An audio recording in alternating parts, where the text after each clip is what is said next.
síbẹ̀ wọ́n kọ sínú tírà àwọn tí a ń pè ní Ihya'u al-Aqidati al-Islamiyyati as-Sahiha àbúrò wọn tí ń jẹ́ Maulana Sheikh Abdul Jabbar Sheikh Muhammad Nasiruddin al-Kabari as-Sinhaji al-Kanawi àwọn náà kọ sínú tírà wọ́n kọ síbẹ̀ bẹ́ẹ̀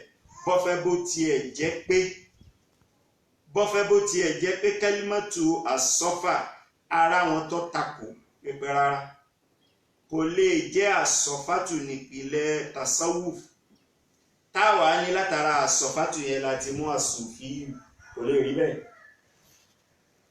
nísìbà as-sufiyu tá a bá sọ pé a mú látara as-safatu kíkọ kẹ́límà as-safatu kalẹ̀ sọ́ọ̀fáwọ̀ àti táàní kò sí wáò ń bẹ̀ tí ó bá sí wáò níbi as-safatu níbo ni wá àti wá dé níbi nísìbà tá a fi sọ pé as-sufiyu ìdínú ni tí wọ́n fi sọ bẹ́ẹ̀ táwọn kan fi sọ bẹ́ẹ̀ pé as-safatu kò ní jẹ́ rúùtù as-sufiyu kò ní jẹ́ rúùtù tasawuf nínú àwọn tó sọ bẹ́ẹ̀ òun náà ni Maulana al-Imam al-Hafiz Jamaluddin Ibn al-Jawzi nínú àwọn tó sọ bẹ́ẹ̀ àmọ́lọ́n bá ṣe dáadáa fún bàbá wa Mudirul Markaz Sheikh Habibullah Adam Abdallah Al-Ilory bá ṣe dáadáa fún wọn jù báyìí lọ wọ́n dá sí ọ̀rọ̀ tí Sheikh Jamaluddin Ibn al-Jawzi wọ́n dá sí ọ̀rọ̀ tó sọ wọ́n lọ́rọ̀ tí àfáàní sọ òótọ́ ọ̀rọ̀ ni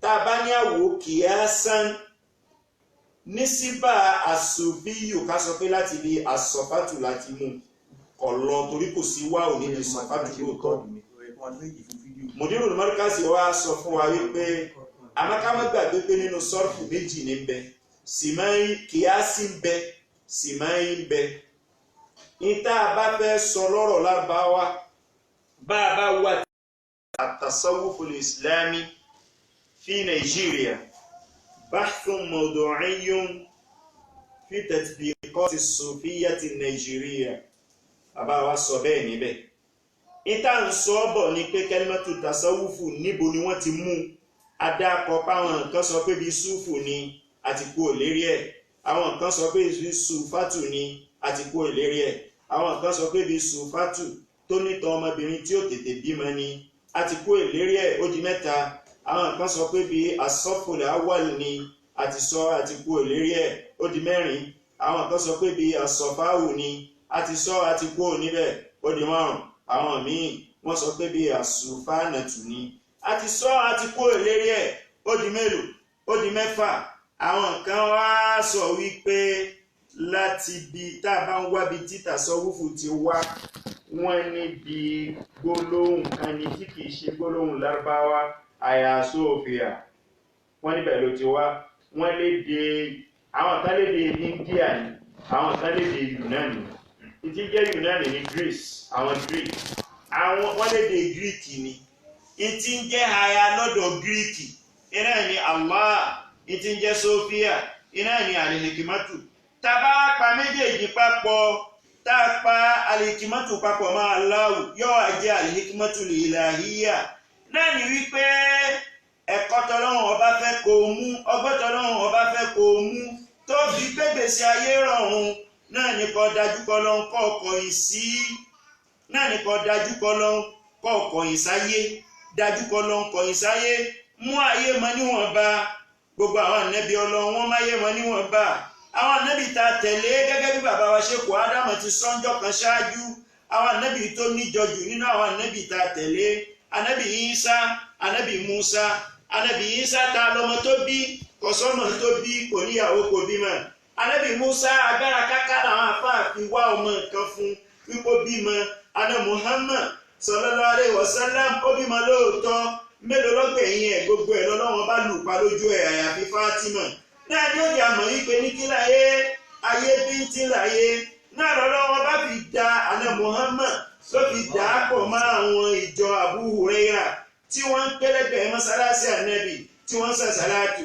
tí wọ́n ń ṣe ìsìnkèfàárù ọlọ́wọ́ bá dà á pọ̀ mọ́ ní Quran chapter 18 verse 28 tí jẹ́ Suratul Kafi wípé isbir nafsaka مع الذين يدعون ربهم بالغداة والعشي يريدون وجهه bẹ́ẹ̀ni ولا تعد عيناك عنهم تريد زينة الحياة الدنيا ọlọ́run bá sọ fún ànábì wípé àwọn tí ń jókòó lẹ́gbẹ̀ẹ́ mọ́sálásí rẹ̀ واصبر نفسك مع الذين يدعون ربهم بالغداة والعشي ní tí wọ́n ń ṣe ní ó dùn mọ́ mi nínú ìwọ náà ní sùúrù pẹ̀lú wọn darapọ̀ mọ́ wọn ẹjọ́ jókòó láàárọ̀ bí wọ́n ṣe ń jó ẹjọ́ jókòó lálẹ́ bí wọ́n ṣe ń jó bí wọ́n bá ń kókó èmi ọlọ́run ẹjọ́ pé bá bá ń ṣe síge fáàrù ẹjọ́ ṣe ní tí wọ́n ń ṣe ní tó jẹ́ wọ́n máa ṣe bẹ́ẹ̀. يريدون وجهه wọ́n ń wojú rẹ̀ èmi ọlọ́run ni wọ́n fẹ́ jẹ́ àríbidé sí níjọ́ wọn bá dàrí kíámà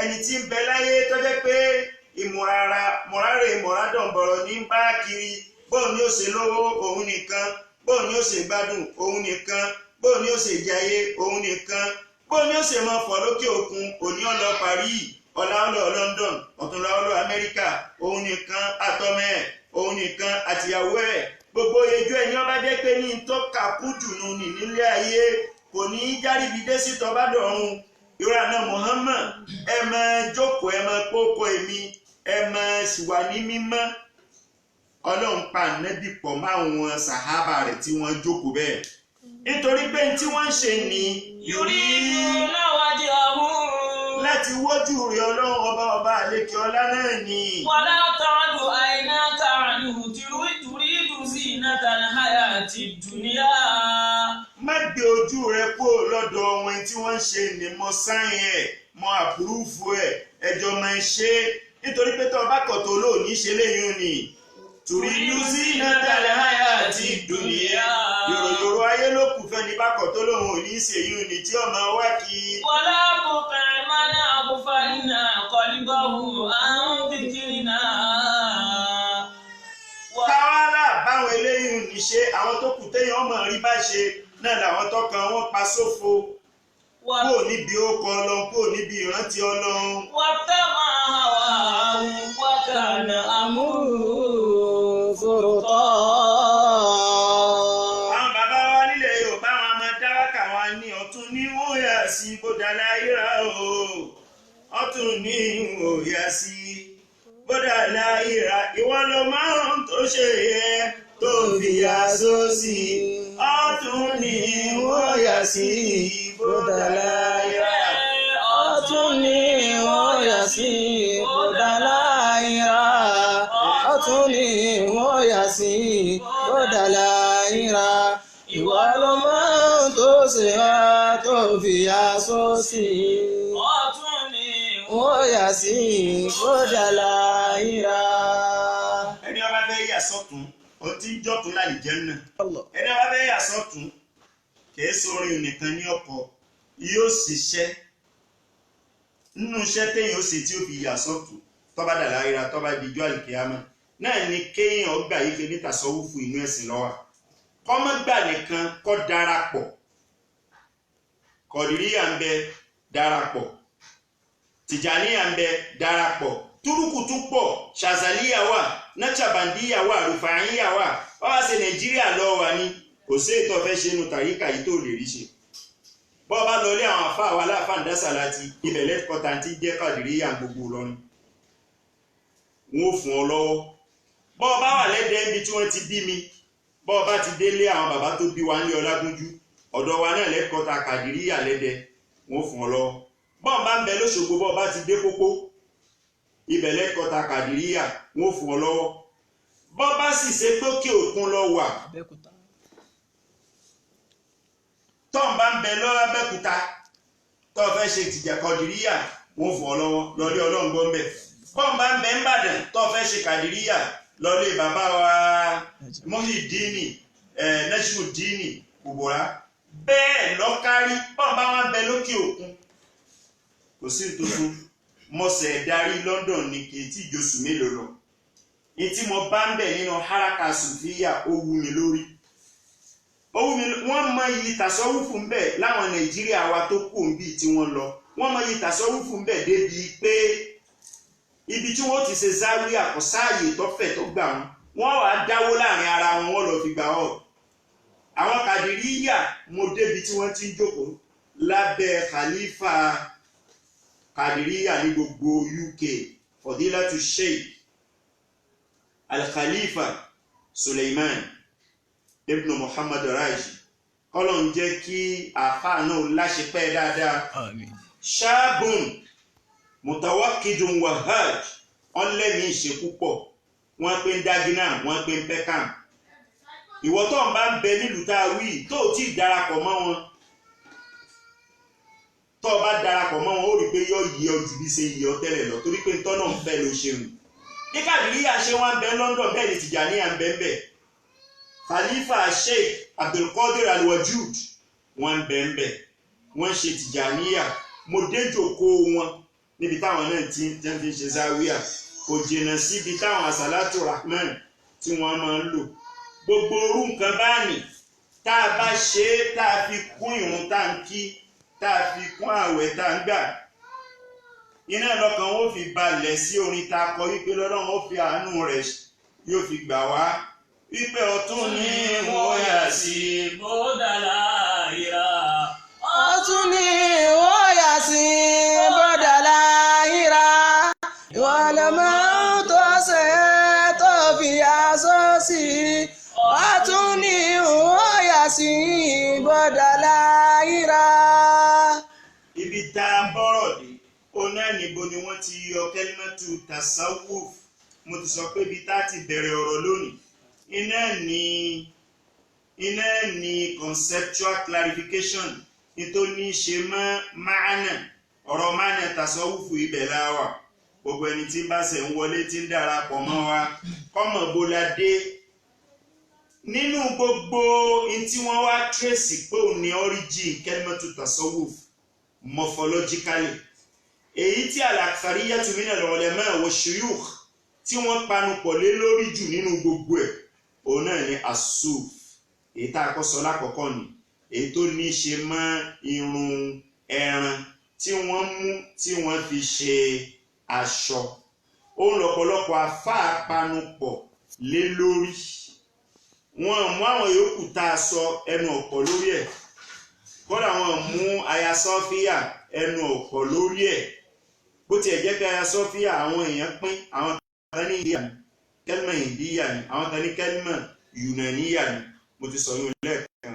nínú àwọn tọ́lá kẹ́lìmọ̀ Yunaniya ni ó ní Sheikh Abu Rayhan al-Beiruti tó papòdà ní 1440 nínú àwọn tó gbà wípé ní Yunaniya ní bákan náà ó ní Dr. Abdulmunim Majid nínú àwọn tó gbà pé Yunaniya ní bákan náà ó ní al-Ustaz Jurji Zidan tọkọtìrà tí wọ́n ń pè ní Adabul Lughatil Arabiyya ọkọ̀ síbẹ̀ bẹ́ẹ̀.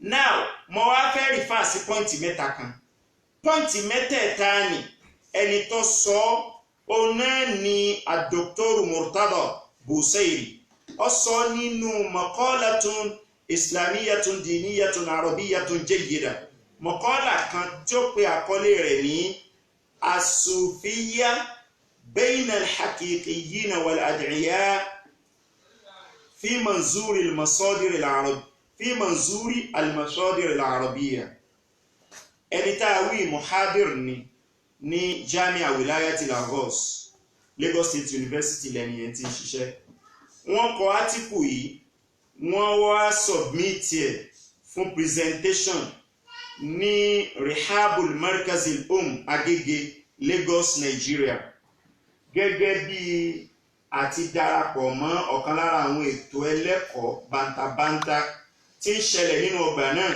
lábẹ́ àkóso Fadilatu Mudirul Markaz Maulana Sheikh Habibullah Adam Abdullah Al-Ilori tí wọ́n ń pè ní Usbu'ul Sheikh Adam Al-Thaqafi As-Sanawi.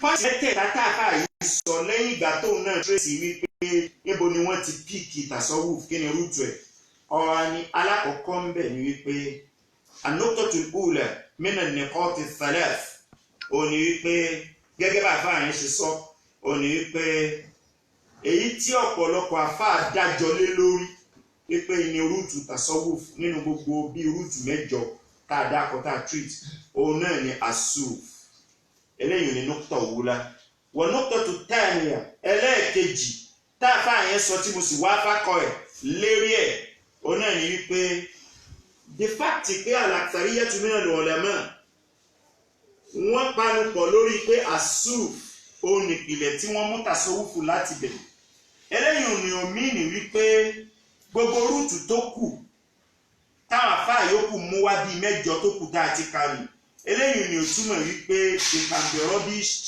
with good readers wípé kò nítumọ̀ a lè lò yumkinu tawfiq wal jamu láàrin asuf tọ́pọ̀lọpọ̀ àfáà pẹnupọ̀ lé lórí àti àwọn mọ́kífù yóò àwọn kí wọ́n ń pè rúùtù tó kù táwọn àfáà tó kù sọ lápèjúwe nísìn a sọ wípé ní asuf aṣọ tí wọ́n fi ọrùn ṣe tó tíìkì ẹni tí ó wọ̀ ẹni tí ó rẹ́dì láti ṣe fáàrí púpọ̀ ẹni tó rẹ́dì láti ṣe tọ́lọ́run ṣé ìyẹn ni ò ṣe papọ̀ máa sọ́fùl awwal ẹni tó lè gbà ní sọ́fùl awwal ní mọ́sálásí kò rẹ́dì láti ṣe tọ́lọ́run ló tètè dé mọ́sálásí sẹ́ẹ̀rí pọ̀ papọ̀ àdìpọ̀ papọ̀ pẹ̀lú asọ̀fà purity mímọ́ kànga tá a dá pọ̀ ẹni tó gbà láti wọṣọ tó ki tó tira rẹ̀ mọ́nú ilé ó bí ọ̀nù ọ̀rẹ́dì láti súnmọ́ náà àdìpọ̀ papọ̀ mọ́ súfà ìgígé irun kan tí wọ́n so mọ́ kàáfà ìyá tí ń wọ́ ọmọ tí ó tètè rọ́mọ bí mébí nítorí kọ́mọ ni ó lè bá kí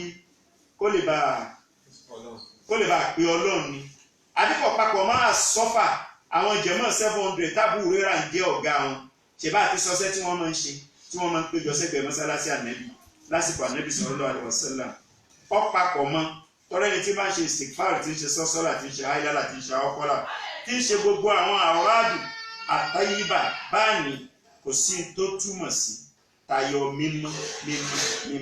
That is the second point that was alluded to by that University of Lagos lecturer Dr. Badmasi Busairi wàhánà wàhánà wàhánà hadha al-mawqif. Pọ́ìntì ẹlẹ́ẹ̀kẹta tẹ́niyẹn sọ tí mo wá fákọ̀ pẹ̀lú ẹ̀ bákan náà ò ní wípé ọ̀pọ̀lọpọ̀ àwọn tí wọ́n wá kí ni rúùtù tasawuf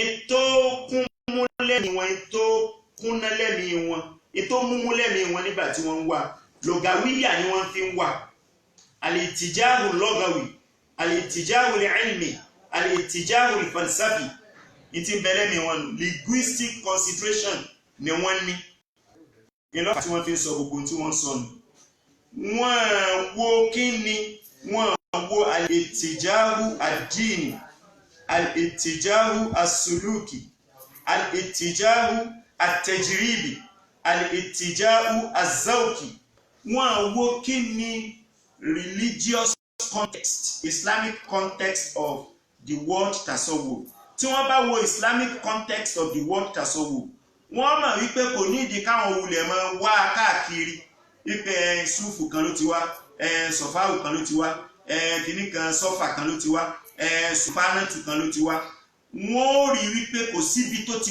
wá tó tayọ inú àlùkùránì kò síbi tó ti wá tó tayọ inú súnà ànábì Muhammad èyí ni ó wá jẹ́ ká consider contextual meaning of the term tasawwuf gbogbo ń tàn bá bọ̀ is about the linguistic meaning kí wá ní contextual meaning níbi contextual meaning láti wá rí Islamic law content ibẹ̀ láti rí religious content ibẹ̀ láti rí wípé ní ọ̀rọ̀ náà Al-Qur'ani lọ̀rọ̀ tasawwuf kìí ṣe tẹ́nìkan kan dúró síbì kan tí ó máa wá sọ wípé kí ní tán ṣe yẹn kọ̀tọ̀nà kí ni kí tó ń gbọ́ yí kí ni kí ó tẹ́ ni ẹ gbọ́ yí sọ́mọ́ ìyàtọ̀ láàrin usulu ẹ̀sìn àti kùrún tí ọmọ wa dájú ẹ̀sìn ẹni tí ó bá mọ̀ ìyàtọ̀ láàrin rẹ̀ kò ní lè dájú ẹ̀sìn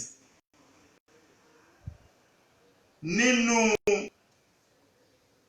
tàrífàtì tá a wá ní fún kíni fún àtàsawuf contextually istilahiyan ìpè kíni wọ́n lo tàsawufu fún gan mínì tá a fẹ́ sọ yìí ni ó máa jẹ́ ká gbọ́ yé kíni màhíyà tàsawuf kíni tàsawufu wáyé wá ṣe nínú ìgbésí ayé ọmọnìyàn mo wá ní mínì bíi 4 àbí 5 tí mo fẹ́ sọ lábẹ́ eléyìí alákọ̀ọ́kọ́ ń bẹ̀ mo mú nínú dictionary meaning ni mo mú nínú al-Munshidu fi lughati wal a'lam tí mo sọ lẹ́ẹ̀kan pé wọ́n tẹ̀ ní Darul Mashriq ní Beirut ní Lebanon iye 2003 ni wọ́n tẹ̀ at-Tabatul Arba'una 40th edition iná ní Mujidu tí mo ń sọ láàrin pages 441 sí 400 láàrin pages 440 sí 441 ibẹ̀ ní definition yẹn wà.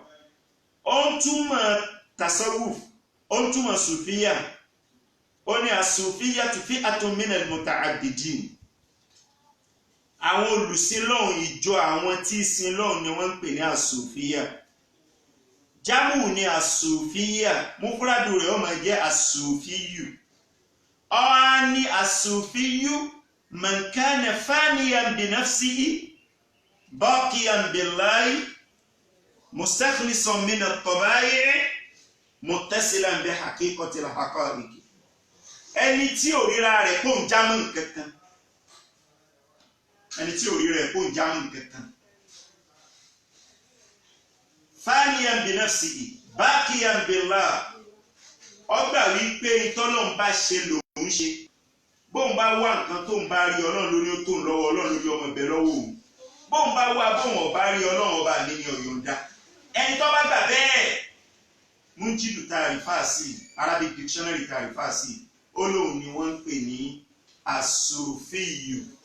Mo wá fẹ́ lé àpèjúwe méjì sí ọ tó fi mọ̀ wípé àwọn kan bẹ wọ́n ti lo ayé ala hisabi ma sami'nahu al-an min ta'rifi kalimati as-sufi في المنشد في اللغة والأعلام. Sheikh Abdul Qadir al-Jailani قدس الله سره. Tá a bá wo ìtàn ìgbésí ayé wọn, his domestic life, tá a wo bó ni wọ́n ṣe bímọ. Ọmọ tí Sheikh Abdul Qadir bí látòkè délẹ̀ 49 ní gbogbo ẹ̀, 49. Ibn Najjar ọgbà ẹ̀gbà wá látọ̀dọ̀ Sheikh Abdul Razak tó jẹ́ ọ̀kan lára àwọn ọmọ Sheikh Abdul Razak tó jẹ́ ọ̀kan lára àwọn ọmọ Maulana Sheikh Abdul Qadir al-Jilani qaddasallahu sirrahu. Kí ni ẹ̀gbà wá yẹn sọ? Sheikh Abdul Razak sọ wípé wulida li walidi 49 waladan 27 منهم ذكرا و22 أنثى ولم يبق لهم منهم جميعا إلا 13 رجلا وامرأة. لم يبق منهم جميعا إلا 13 رجلا وامرأة واحدة ismuha amatul jabbari Fatima. Ọlọ́run bá kí àwọn ẹni Ọlọ́run. Àmín.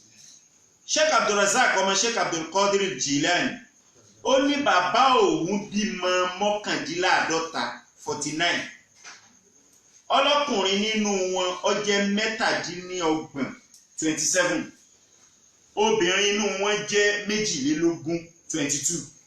Tá a bá pa 22 papọ̀ mọ́ 27 yóò fún wa ní 49 ọmọ tí Sheikh Abdul Qadir bí. Ó ní ṣùgbọ́n gbogbo 49 yẹn pátápátá yóò wá yọ̀ lẹ́nu 13 péré ló ṣẹ́kù nínú ọkùnrin. Níjà sí pé nínú ọkùnrin tí Sheikh Abdul Qadir bí 4 láti lọ. Lójú ayé Sheikh Abdul Qadir ni wọ́n 4 láti lọ. Obìnrin tí Sheikh Abdul Qadir bí 21 ti lọ lójú ayé Sheikh Abdul Qadir. Síbẹ̀síbẹ̀ kò dààmú ẹ̀ kò ní ọmọ sí lọ. Tí ń bá ń ṣe tẹ̀sírì lọ́wọ́ àbí ń pàwọn èèyàn ń kéwú lọ́wọ́ àbí ń ṣe wáàsí lọ́wọ́ àbí ń darí wàzífà lọ́wọ́ wọ́n sì wá gbèrò ìbá níbi tó wà wípé tòun fi ẹ̀kadà nílé nísìn ẹni báyìí ti kú nínú àwọn ọmọ yín kọ́lọ̀ ìdí arí ń pẹ́ yóò ní ẹ lọ wẹ̀ ẹ sì túra rẹ̀ faṣọ síla ẹ gbé wá ká kírun síla. Wọ́n kírun síla tán báyìí ẹ lọ sí òun sì ń bá wàásí lọ ń bá tẹ̀sírì lọ ń bá kíkọ́ máa ń kéwú tí ń bọ́ máa ń kéwú lọ. Tí ẹ bá ṣẹni tó fọkàn sọ́dọ̀ Ọlọ́run tọ́gbà wípé ní tọ́lọ́run bá ní ó ṣẹ́kù ní ó ṣẹ́kù, mélòó èèyàn ló lè ṣe bá tí ó tún lè kọ̀ntínú pẹ̀lú iṣẹ́ Ọlọ́run tí ń ṣe. Ilé fi gbà wípé tá à ń bá ń sọ̀rọ̀ about the contextual meaning of tasawwuf, and that is the very important thing. That is the core area of the meaning of tasawwuf. Then it has to do with surrendering yourself, your whole self, to no other soul, to no other person, and to no other deity but to Allah, the Lord of the universe, the only one that cares for us, the only one that creates us, that sustains us. Òun nìkan láyé tó bá ṣe ló ṣe. Bishop Abdul Qadir bí èyí bá ṣe ni tí wọ́n ti fi tasawufu gbọ́ yó ni kò ní rízì fún láti máa ṣe kìíní. Èyí tí mo wí ọ̀rọ̀ orí kọ́, ìtàn ọmọ mélòó ni ṣéwù bí, mélòó ló kù. Tí ṣéwù bá ń ṣì ń kọ́ni lẹ́kọ̀ọ́ kéwú lọ, bí wọ́n bá sọ fún pọ́kànnú ọmọ rẹ̀ kéwú, bí tún ṣe máa ń kọ̀ntínú lẹ́yìn ìgbà tó bá ti ṣe wájìbí tó yẹ kó ṣe fún kọ́ọ̀sì yẹn tán. Ọ̀rọ̀ àròsọkọ́ tẹ́ ẹ bá wo tírà tí wọ́n ń pè ní Adwa'un ala Sheikh Abdul Qadir Jilani wọ́n ti ṣáàrì tọ̀rọ̀ ìkọ́tì yìí. Ẹ bá ń bẹ̀bẹ̀ ẹ bá ẹni tó kọ tírà náà ni wọ́n ń pè ní Abdul Baqi Miftah. Gbogbo tírà ní pages 480 ni. Wọ́n sì tẹ̀ jáde ní year 2009 At-Tab'atul Ula ẹ̀bọ̀ wọ́n ti tẹ̀. Wọ́n tẹ̀ ní Darul Kutubil Almiya ní Beirut ní Lebanon. Ibẹ̀ ni wọ́n ti tẹ̀. Tẹ́ ẹ bá wo page 243 ẹ̀bẹ̀ ibẹ̀ ló wà ọ̀rọ̀ yìí tá a sọ yìí. Eléyìí ni lápèjúwe àkọ́kọ́ nínú àwọn ẹni Ọlọ́run tí wọ́n jẹ́ alu tasawufi tó jẹ́ pé contextual meaning tasawufu á rí lára wọn wọ́n mú lò nínú ìgbésí ayé wọn. Láàrin ibi tá a dé yìí níṣẹ́jú kan bá ń kọrin tí mo kọ fún Sheikh Abdul Qadir nínú àwọn òṣùpá wa ní tọ́tàn náà kalẹ̀ fún wa tá à ń rìn lérí ojú kan náà. Ya Abdul Qadir ya watodi minni taqdiru kalin safadi mahadita tariqaka yasiluha. Abdullahi gbóhùn òkè mọ́jà rẹ̀ ń gbò. Khairan bigadi inni lamuriduka fi khaladi fi silki tariqika astajudi alihur rahmanu bijaika an.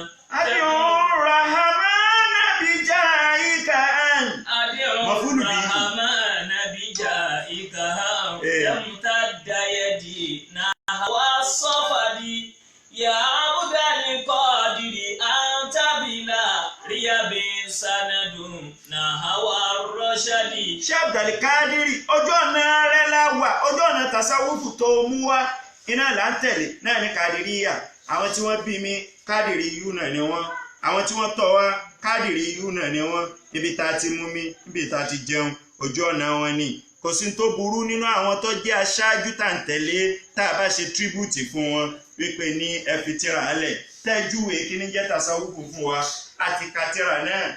Èyí ń fi wá lọ́kàn balẹ̀ wípé ní ẹnìkan tí ó fẹ́ràn tasawufu tí ó fẹ́ràn Ìsìláàmù kò ní lè délé nì kọ́ wá bà tasawufu jẹ́ mọ́ wa lọ́wọ́. Bí n bá ti ń sọ̀rọ̀ á máa fi tí òye yé nínú mímọ̀ wípé ní kò yọ ní ọ̀wọ́ Al-Qur'ani ni. Tasawufu bọ́ bá máa wá ń bẹ́nu Al-Qur'ani, tasawufu tó bá máa wá ń bẹ́nu as-sunnatu nabawiyyatu tahira.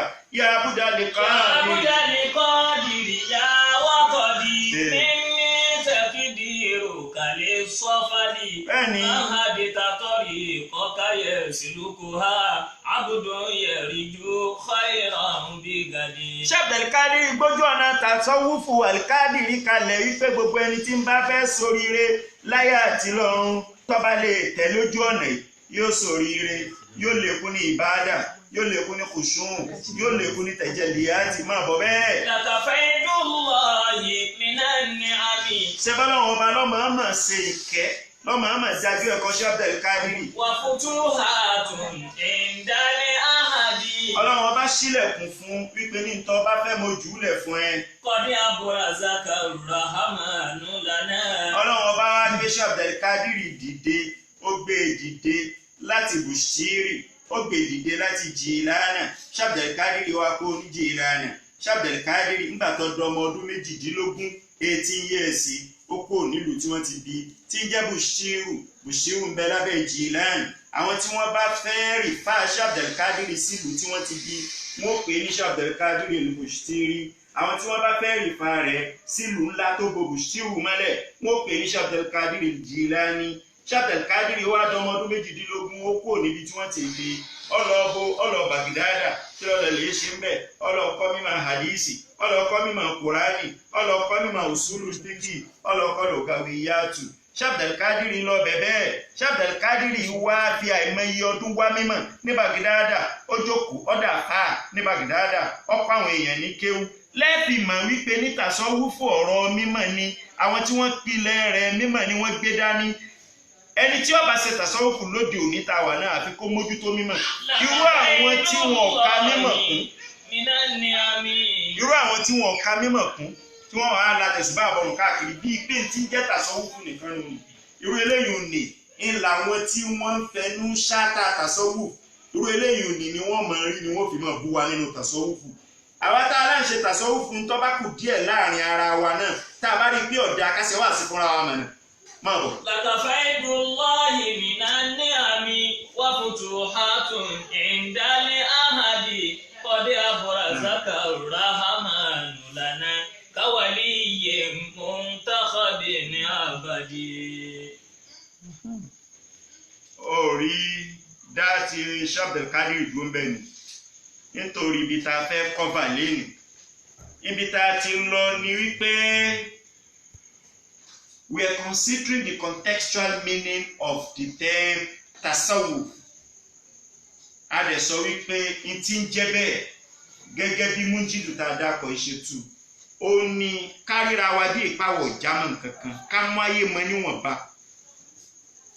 ká wa lè dájú kọ lọ́hùn kágbà pé tọ́lọ̀ bá ní tó wa lọ́wọ́ ó wù Ọlọ́run ni èyí tọ́lọ̀ bá ní ọmọ wa lọ́wọ́ nínú tó tó wa lọ́wọ́ ó wù Ọlọ́run ni. Ẹni mo fi mú àpèjúwe Sheikh Abdul Qadir wá gẹ́gẹ́ bí ògùn náà kan gbòógì nínú àwọn àsòfìyà tó ti kọjá lọ ni mo fi sọ̀tàn tó ṣẹlẹ̀ sí ìgbésí ayé ẹ̀ pẹ̀lú ọmọ tí ń bí. Bàbá wa ń sọ̀rọ̀ tasawuf bàbá àpèjúwe dáadáa nínú Kàdíríyà tá a bá wọnú Tìjàníyà tá a bá mọ̀ wá dáadáa àpèjúwe dáadáa ń bẹ́ẹ̀ bẹ́ẹ̀ Sheikh Ahmad Tijani radiyallahu ta'ala anhu. Bí ẹ bá wo tírà tí Abdulbaki Miftahu kọ the same Abdulbaki Miftahu ó porúkọ rẹ̀ ní Adwan ala Sheikh Ahmad Tijani wa atibaihi ọkọ níbi same year 2009 pages ẹ̀ 320 ní níbo ló ti tẹ̀ Darul Kutubil Ilmiya níbẹ̀ yorùtù ní Lebanon ibẹ̀ ló ti tẹ̀ tá a bá wo page 41 nínú tírà yìí ọsàn tí ó jẹ́ àmọ̀ wípé ní Ahmad Tijani náà ojú ẹ̀ rí tó àmọ́ tó ń ti bójú ẹ̀ ṣe rí tó ọgbà gbogbo ẹ̀ mára kò rí ìyún sí nǹkan kan dájú pọ̀ lọ́hùn bí bá tiẹ̀ lọ ọmọ tiẹ̀ ò kú bọ́mọ Abdul Qadir sì kú èyí tí ó jẹ́ kọ́mọ tiẹ̀ ó kú àwọn bàbá tó bí àwọn ti tahamala eléyìí ni bàbá tó bí àìmọye ọmọ ló bí ṣáájú kó tó bí Sheikh Ahmad Tijani tí wọ́n kú bí tí wọ́n ti ń bí wọn bẹ́ẹ̀ ni wọ́n kú àwọn ètò tí ẹ̀ dàgbà wọn ti fẹ́yàwó bèèlè pé wọ́n bímọ tí wọ́n fi kú àwọn tó ti fẹ́yàwó ò tí bímọ wọ́n kú wọn ò fi ákúbù lẹ̀ wọn fọmọ lẹ̀ ẹnìkan náà ní ẹni bàbá Sheikh Ahmad Tijani bí tó ṣáájú Sheikh Ahmad Tijani tóun ṣẹ́kù tóun lọ́mọ ẹni wọ́n ń pè ní Muhammad ó bí Rukayatu tó bí ǹjẹ́ ju Sheikh Ahmad Tijani lọ ó sì bí Muhammad yẹn hafizul Qur'an ni Muhammad yẹn mutakhasis fi ulumil faraid wal hisab ni Muhammad yẹn mushariku ni fi ulumi shar'iyya Muhammad tá a sọ wípé wọ́n bí ṣáájú Ahmad Tijani tó wù tá ló bí Rukayatu yẹn bí Abdullah yẹn náà hafizul Qur'an Rukayatu ló padà ṣẹ́kù ní ìyá Sheikh Ahmad Tijani ẹ̀gbẹ́ ẹ̀ ni nítorí pé ẹni tí wọ́n bí ṣáájú Sheikh Ahmad Tijani tí jẹ́ Muhammad òun ló bí Rukaya òun ló tún bí another Muhammad Junior Sheikh Ahmad Tijani nínú tàwádù tí ń bẹ lára rẹ̀ wọ́n bá fẹ́ bá ẹni ní sọ̀rọ̀ Rukaya táwí ọmọ ẹ̀gbọ́n rẹ̀ ni tó bá fẹ́ bá sọ̀rọ̀ pé wojú ẹ̀ kò síbi tó lè ti rí yọgbẹ̀rù fún un ń bẹ́ẹ̀ nu tíra tí mo dákọ̀ ní page 41 so kí ni mo fẹ́ lò ní wípé irú ìbànújẹ́ tó bá Sheikh Abdulkadir Jilani Wakilani Qaddasallahu sirra nípa apáwọn ọmọ rẹ̀ kú irú eléyìí ni ọba Sheikh Ahmada Tijani bàbá Sheikh Ahmada Tijani lọ́ba àmẹ́wò lọ́ba Sheikh Ahmad Tijani èyí tó bá ní wípé wọ́n bí Sheikh Ahmad Tijani ní 1150 hijiriya Sheikh Ahmad Tijani sì lò 80 years láyé ń já sí pé wọ́n bí ní 1150 hijiriya ó sì papòdà ní 1230 hijiriya ń ṣe déédéé 1737 tí wọ́n bí ń sì ń ṣe déédéé 1817 bí mo ṣe rí inú nínú tírà tí mo ti wò dúró kí n tí correspond date ni kí n wá gbogbo ẹ̀ pé ǹjẹ́ oṣù ojú ọ̀run tí wọ́n mú wá pé 1150 ó ṣe déédéé 1737 in ti verify àmọ́ bó ṣe wà nínú tírà yẹn nù ni. ẹgbẹ́ tí Sheikh Ahmada Tijani wá dọmọ ọdún mẹ́rìndínlógún 16 years that was 1166 tó bá ń tẹ̀lé mi ó rí i pé ńgbà tá ni wọ́n bí yẹn ní 1150 1166 náà ni ó dọmọ 16 years nígbà tó dọmọ 16 years kó tó dọmọ 16 years bàbá rẹ̀ ti fẹ́yàwó fún nígbà tí bàbá ẹ̀ fẹ́yàwó fún kíní ni ó dá ẹ̀kọ́ tí ń kọ́kọ́ dá dúró bàbá ẹ̀ tún mú lọ́dọ̀ àfáà mi tí bàbá ẹ̀ mú lọ́dọ̀ ẹ̀ lẹ́yìn ìgbà tó fẹ́yàwó fún òun ni wọ́n ń pè ní Al-Faqihu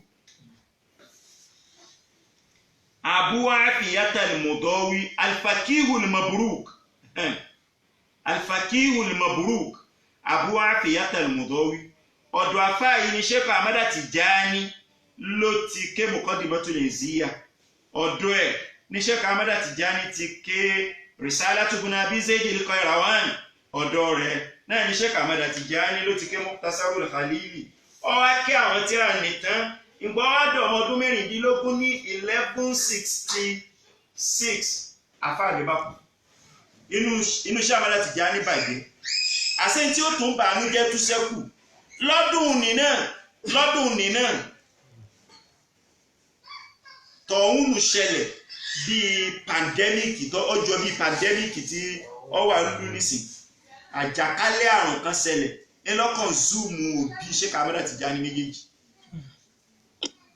ńlọ́pa bàbẹ́ ẹ̀ ńlọ́pa mọ̀mẹ́ ẹ̀ ìbẹ̀rẹ̀ nìkan ti máa sọ wípé ẹni Ọlọ́run ni wá òun ò gbọ́dọ̀ rí bànújẹ́ àbí tó bá rí bànújẹ́ ńjọ́ kan tí ó wà lóhùn ṣètò Ọlọ́run mọ́ wípé Ọlọ́run ò gbàdúrà òun Al-Qur'ani ti sọ wípé Alif Lam Mim ahasiban nasu ayutraku an yaqulu amanna wa hum la yuftanun walaqad fatanna alladhina sabaqu wala ya'lamanna Allahu alladhina sadaqu wala ya'lamanna al-kadhibin fílẹ̀ mo ti lo tí mo fẹ́ lò ń bẹ̀ mọ́tòrí wípé ní ọgbà fọ́lọ́run onímọ́nì òun kírun òun yọ zaka òun gbààwẹ̀ Ramadana gbogbo ìgbésí ayé rẹ̀ ọmọ wa dùn lọ mẹ́rin yọmọ dùn lọ wí ní kínkín Ọlọ́run ò ṣe bẹ́ẹ̀ fẹ́ nìkan bọ́lọ́run bá fẹ́ ṣe bẹ́ẹ̀ fẹ́ nìkan ni àná Muhammad iná lọ́rẹ́ Ọlọ́run ọba ó ṣe bẹ́ẹ̀ fún nítorí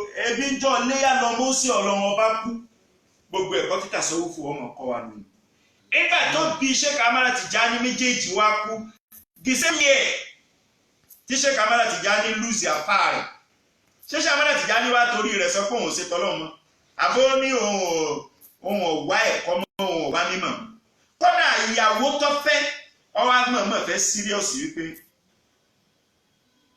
ọwọ́ àtọ̀ lákọ̀ ìyàwó ẹ̀ ó fún lówó tó dáa ní ọmọ lọ ọwọ́ gbàjárí àdéjì ọ̀rẹ́ǹtì wọn nígbà téèyàn gbọmọ rẹ̀ àwọn ni wọ́n ṣètò fún wọn fọṣọ wọn dáná wọn ṣe bá ogun tó bá nídìí àwọn járíà yẹn náà lọ padà fẹ́ ìkànnù wọn bí Habibu fún ìkan bí Abdulkabir fún kí ni mo fẹ́ lò ní wípé Sheikh Ahmada Tijani ò torí ń tó ṣẹlẹ̀ sóhun lọ́dún kan náà kéèyàn lùsì èèyàn mẹ́ta tó pàtàkì fún nínú ìgbésí ayé ẹ̀ àfá rẹ̀ ení ìyá rẹ̀ èjì bàbá rẹ̀ ẹ̀ta lọ́dún kan náà ló lùsì ẹ̀ Sheikh Ahmada Tijani ń kọ̀ntínú iṣẹ́ ni tí ó bá kọ̀ntínú iṣẹ́ níbo ni ó ti ní mòrídì níbo ni ó ti lọ́mọ kéwú bó ló kọ rẹ̀ ó ṣe ṣẹ́kù lẹ́yìn bó ni ó ṣe pàdé Sheikh Ali Harazim tó jẹ́ ọ̀kan nínú àgbà ọmọ kéwẹ̀ tọkọ tíra tí wọ́n ń pè ní Jawahirul Ma'ani.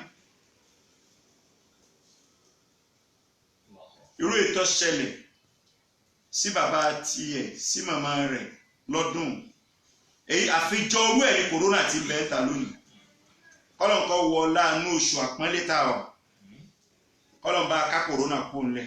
àmín. ọba àwọn tí wọ́n ń pera wọn ní sáyẹ́ntìsì tí wọ́n láwọn nímọ̀ ayé Ọlọ́run fi hàn wọ́n bí wọ́n ṣe mọ̀. àwa la ó borí kòrónà kòrónà ò ní borí wa. àwa la ó borí kòrónà kòrónà ò ní borí wa. àwa la ó borí kòrónà kòrónà ò ní borí wa. àwa la ó borí kòrónà kòrónà ò ní borí wa. ṣèjúwánú wo wá ìlàyé jàre dákun wá ṣàánú wa. àwa la ó borí kòrónà kòrónà ò ní borí wa. ṣèjúwánú wo wá ìlàyé jàre dákun wá ṣàánú wa. àwa la ó borí kòrónà kòrónà ò ní borí wa. pọ́ǹtì kan lónìí nínú al-ma'na al-istilahi fún tasawuf amúwá nínú munjidu fil lughati wal a'lam a sì mú case studies méjì wá tá a rí pé gbèsè ayé wọn lọ níbàámu pẹ̀lú ntàkà fún tí ń jẹ́ real meaning of tasawuf amúṣẹ́ka Abdulkadir Jilani wá a sì mú Sheikh Ahmed Tijani wá. nígbà tá a mú Sheikh Abdulkadir Jilani wá akọrin fún wọn a fi ṣe tribute fún wọn.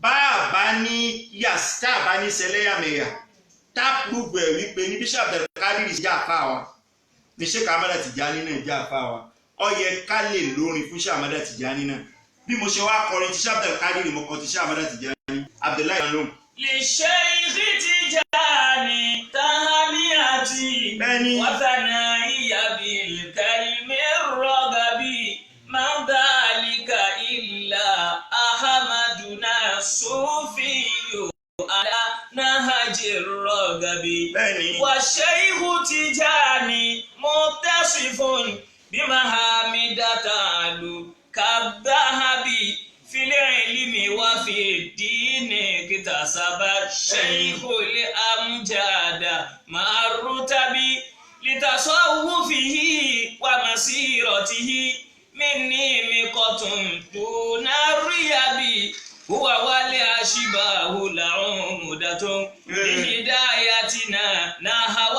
الشهب ونجاه الشيخ تبين في كثر الأخطاب من العصب عظم وكأنهم صنعوا لطريقتهم أس سبب للشيخ تجاني رب اغفر وارحمه وجازه بالطرب وطريقته جعلها تحيا طول الأزمان بلا bọ́bá ṣe wá lè wù ká yóò fún tó bó ṣe díẹ̀ ó yẹ kí n tu níbẹ̀. Sheikh Tijani Tahaniyati. bí a bá dé ayé tá a bá pé àwọn nǹkan ti lo ayé lánàá wọ́n lo ayé níjẹta tá a bá pé wọn ò báyé jẹ́ tá a bá pé wọ́n tún ayé ṣe tá a bá pé wọ́n fi àtùpà kalẹ̀ fẹ́ni tí ń bọ̀ tí ó fi máa taná tí ó fi ní tẹsẹ̀ bọ́ kòtò táwọn ń lo ìmọ̀nà wọn tá à ń sì ń ṣe rire níbẹ̀ àṣé ajẹgbèsè kárántì wọn. Sheikh Tijani Tahaniyati. kádìrí yìí ni mí àmọ́ kádìrí yàtẹ̀mí ń ṣe kọ̀kọ́ mi nítọ̀ ìfìyà wípé àáfàá mi nìkan làáfàá lọ́dọ̀ mi ìwọ tó bá jẹ́ ìpín tasawufu tó ṣe tọ́pẹ́ nìyẹn ó tí ìmọ̀ kí ni wọ́n ń pè ní tasawufu. Sheikh Tijani Tahaniyati. tasawufu lọ́dọ̀ tèmi òun náà ní tasawufu ṣe rí lọ́dọ̀ Sheikh Ádámù sọ wípé tasawufu táwọn kò mọ ìyàtọ̀ láàrin kàdíríyà àti tìjàníyà tasawufu ìtumọ̀ rẹ̀ iná ní tẹ̀síkíyà tasawufu ìtumọ̀ rẹ̀ iná ní tazahudu tasawufu ìtumọ̀ rẹ̀ iná ní ta'abudu tasawufu ìtumọ̀ rẹ̀ iná ní tabatulu kí ni jẹ́ tẹ̀síkíyà káfọ̀ ọkàn mọ́ kí ni jẹ́ tazahudu káráyé sá kí ni jẹ́ ta'abudu kásìn lọ́run dáadáa kí ni jẹ́ tabatulu kájá ọkàn kúrò láyé kájá kan lọ́dọ̀ Ọlọ́run tó bá yẹ pé irú tasawufu tá à ń ṣe nìyí ò ní ṣéwù kankan mọ́pọ́nlé kọ́ sọ pé kì í ṣe ṣéwù rẹ̀. للشيخ تجاني تهنئتي fún mèremère tí Sheikh Ahmada Tijani ṣe mọ̀kan sára tí Sheikh Ahmada Tijani. وثنائي بالكلم الرغب. mo wá èdè lárúbáwá pẹ̀lú orin lárúbáwá tó dáa tó ní àgbékalẹ̀ tó dáa mo fi kan sára tí Sheikh Ahmada Tijani mo fi tọrọ àdúrà kọ́mọ bá Sheikh Ahmada Tijani fi tọrí. mọ́tàlíkà ìlà ahamadu náà. lára ẹni tí mò ń pè bẹ́ẹ̀ iná ní Ahmadu Sufiyu. Nahaji Rọ́gàbí. tó wà lójú ọ̀nà téèyàn sojú kòkòrò téèyàn róore ń bẹ̀. Wa Sheikhu Tijani muttasifun. Sheikh Ahmada Tijani nínú ìròyìn ẹ̀ ni wípé. Bimahamida ta'alu kadhahabi. ìròyìn tá a lè fi ròyìn Sheikh Ahmada Tijani ọ̀pọ̀ ó sì níye lórí kò ṣeé fọwọ́ yẹpẹrẹ mú gẹ́gẹ́ bí góòlù ní è. Fil ilmi wa fi dini kitasaba. Sheikh Ahmada Tijani ṣoríire ó ní mímọ̀ tó pọ̀ Sheikh Ahmada Tijani ṣoríire ó mú ẹ̀sìn ní ọ̀kúnkúndùn. Sheikhul mujadama rutabi. Fil ilmi wa fi dini kitasaba. Sheikhul mujadama rutabi. gbogbo kò tí ṣéwù ní ó ní látàrí pé ó ṣe wàhálà fún mímọ̀ ìmọ̀ wá dé ó ṣe wàhálà sójú ọ̀nà ẹ̀sìn Ọlọ́run wá yọ́nú sí i wá bá ń lọ ọ̀sẹ̀ méjì tó parí tá a ti ṣàdúrà fún Sheikh Ahmada Tijani káàdì fọ́rọ̀ sí i. ìrẹ́ Ọlọ́run ọba tó dá wa tó dá àwọn tó ti lọ nínú àwọn àlùyàwó rẹ bá a foríjì Sheikh Ahmada Tijani. warhamhu wajazihi bittarabi. bá a kẹ́ Sheikh Ahmada Tijani bá a sẹ́ lẹ́sàn-án sàárè bá a sẹ́ lẹ́sàn-án.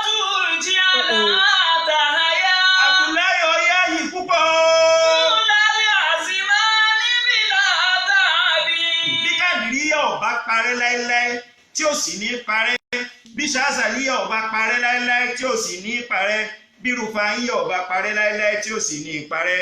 Tìjáníyà tí Sheikh Ahmada Tijani dálẹ̀ Ọlọ́run má jẹ́ ó parẹ́ o. Túlálẹ̀ àzìmá níbi látàdé. Eléyìí ò ní jẹ́ pọ́ǹtì kan nínú contextual meaning tá n consider al-ma'na al-istila'i li kalimati at-tasawwuf wa min huna nataqaddam asumawaju èyí tó kù the next contextual meaning tá a fẹ́ consider fún kíni fún tasawwuf a rí òun náà nínú dictionary àmọ́ kìí ṣe dictionary alákọ̀ọ́kọ́ al-mu'jamul wasit ibẹ̀ láti ṣe kíni ibẹ̀ láti rí òun bóò ni wọ́n pe tasawwuf nínú al-mu'jamul wasit wọ́n ní at-tasawwuf huwa tariqatun sulukiyatun qiwamuha at-taqashshuf wat-tahalli bil-fada'il litazku an-nafsu wa tasmu ar-ruh.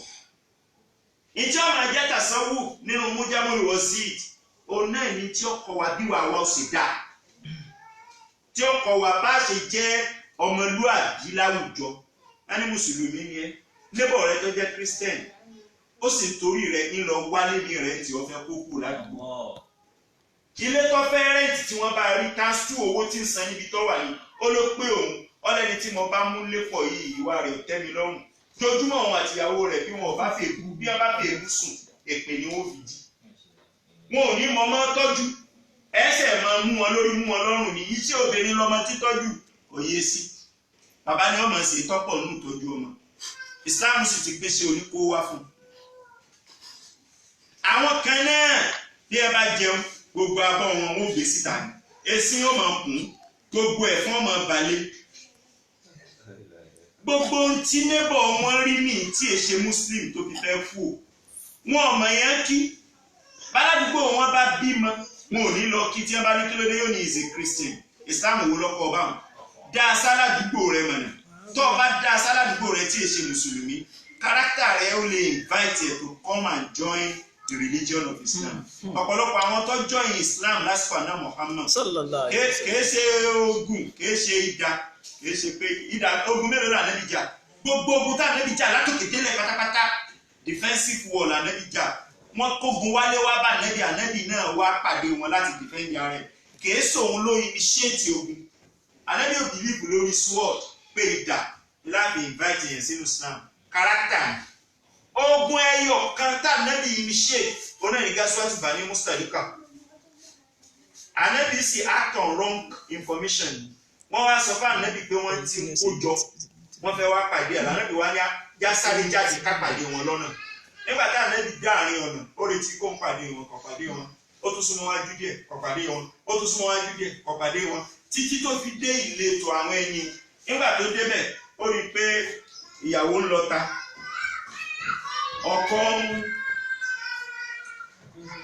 ọkọ ń bá lejò sọ̀rọ̀ ìyanjú nǹkan oko iṣu ní kíníkan ní àwọn ẹran ṣáwọn tí wọ́n ní wọ́n fẹ́ wá bá wa jà ní lábáyìn this mood ilẹ̀ Al-Qur'ani láyà fi sọ̀kalẹ̀ wípé ń já àkúnfàsì kún bí nígbà tí. ìyàbáyìn fatabayyanu an tusibu qawman bijahalatin fatusibihu ala ma fa'altum nadimin. Tariqatun sulukiyya. The next contextual meaning for the term tasawwuf is that if you are a mutasawwif, a Sufi brother, tasawwuf in you should bring out the best in you. You should be the best in terms of character. Ìtí ó jẹ́ wá mọ̀ wípé ní mutasawwifu la Nabi nuni sallallahu alayhi wa sallam. Kí lọ́lọ́run fi ròyìn Nabi? Ó ní nun wa innaka la'ala khuluqin azim. Ìwà lọ́lọ́run fi ròyìn Ànábì. Tó bá ní mímọ̀ tó ní wíwà tó níwà bánzà rẹ̀. Kódà tó bá lówó tó níwà bánzà rẹ̀. Ìwà ni ó ṣẹ́kù. Bali duniye.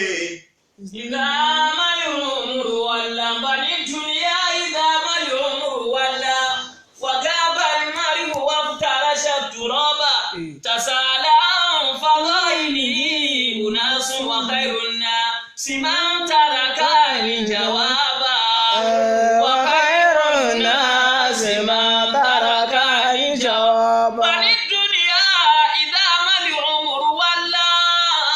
Bí wọ́n ti wáyé náà la wáyé á padà kú níbẹ̀ ọlọ́njọ́jọ́ jìnnà síra wọn. Ìjọ tẹ́nìkọ̀ọ̀kan bá wá kú láyé. Wagaba al-mari'u waftarasha turaba. Tí wọn ò rí mọ́ nínú yàrá ẹ̀ tí wọ́n ń tọ́ka pé sàárè ta sí ni. Ayé ọmọ wa béèrè wípé Tasala fadailihi unasun. àwọn èèyàn máa béèrè wípé ní kí ni ìwà tó fi kalẹ̀ kí ni dáadáa tó ṣe kí ló ṣẹ́kù kí ni lẹ́gẹ̀sì tó fi kalẹ̀. Wa khairun nasi man taraka al-jawaba. Ilé ayé láti fèsì kalẹ̀ ẹni tí ó bá fèsì kalẹ̀ nísìn wọn lè rẹ́sì fọ̀ fún jọ náà ẹni ó bá lówó lọ́wọ́ kó ràn yàn lọ́wọ́ àsìkò kòrónà wàhálà pọ̀ wọ́n tí èèyàn mọ́lé lockdown nílé lockdown níta kò sóúnjẹ àwọn èèyàn ń dààmú àwọn tí wọ́n tún ní wọ́n máa pín oúnjẹ wọ́n ní wọ́n fún wọn múdù kan agolo kọ̀ọ̀kan ni wọ́n ń gbé fún wọn sẹ́ẹ̀sì rò pé pàdé èrè ọ̀nà Ọlọ́run báyìí. Bali duniya idha mali umru walla wagaba al-mari'u waftarasha turaba tasala fadailihi unasun wa khairun nasi man taraka الجواب وخير الناس ما ترك الجواب. The second contextual meaning of tasawwuf is tariqatun sulukiyatun ojú ọ̀nà tá a tọ̀ tí wàá wá ọmọ dá sí. Qiwamuha at-taqashshuf tó yẹ pé tí ó gbé wa ró lójú ọ̀nà òun náà ni taqashshuf. Kí ni wọ́n ń pè ní taqashshuf? Abstinence. Kéèyàn ó rí ibi tó ti lè jẹ àrámù kó abstain kó ní ìní jẹ mo fẹ́ bọ́lọ̀ dáadáa. Kéèyàn ó rí ibi tó ti lè ṣe zìnà kó abstain kó ní ìní ṣe. Kéèyàn ó rí ibi tó ti lè yan ọmọlàkejì jẹ kó abstain ìtí jẹ́ taqashshuf fún un. Àbí austerity austere life.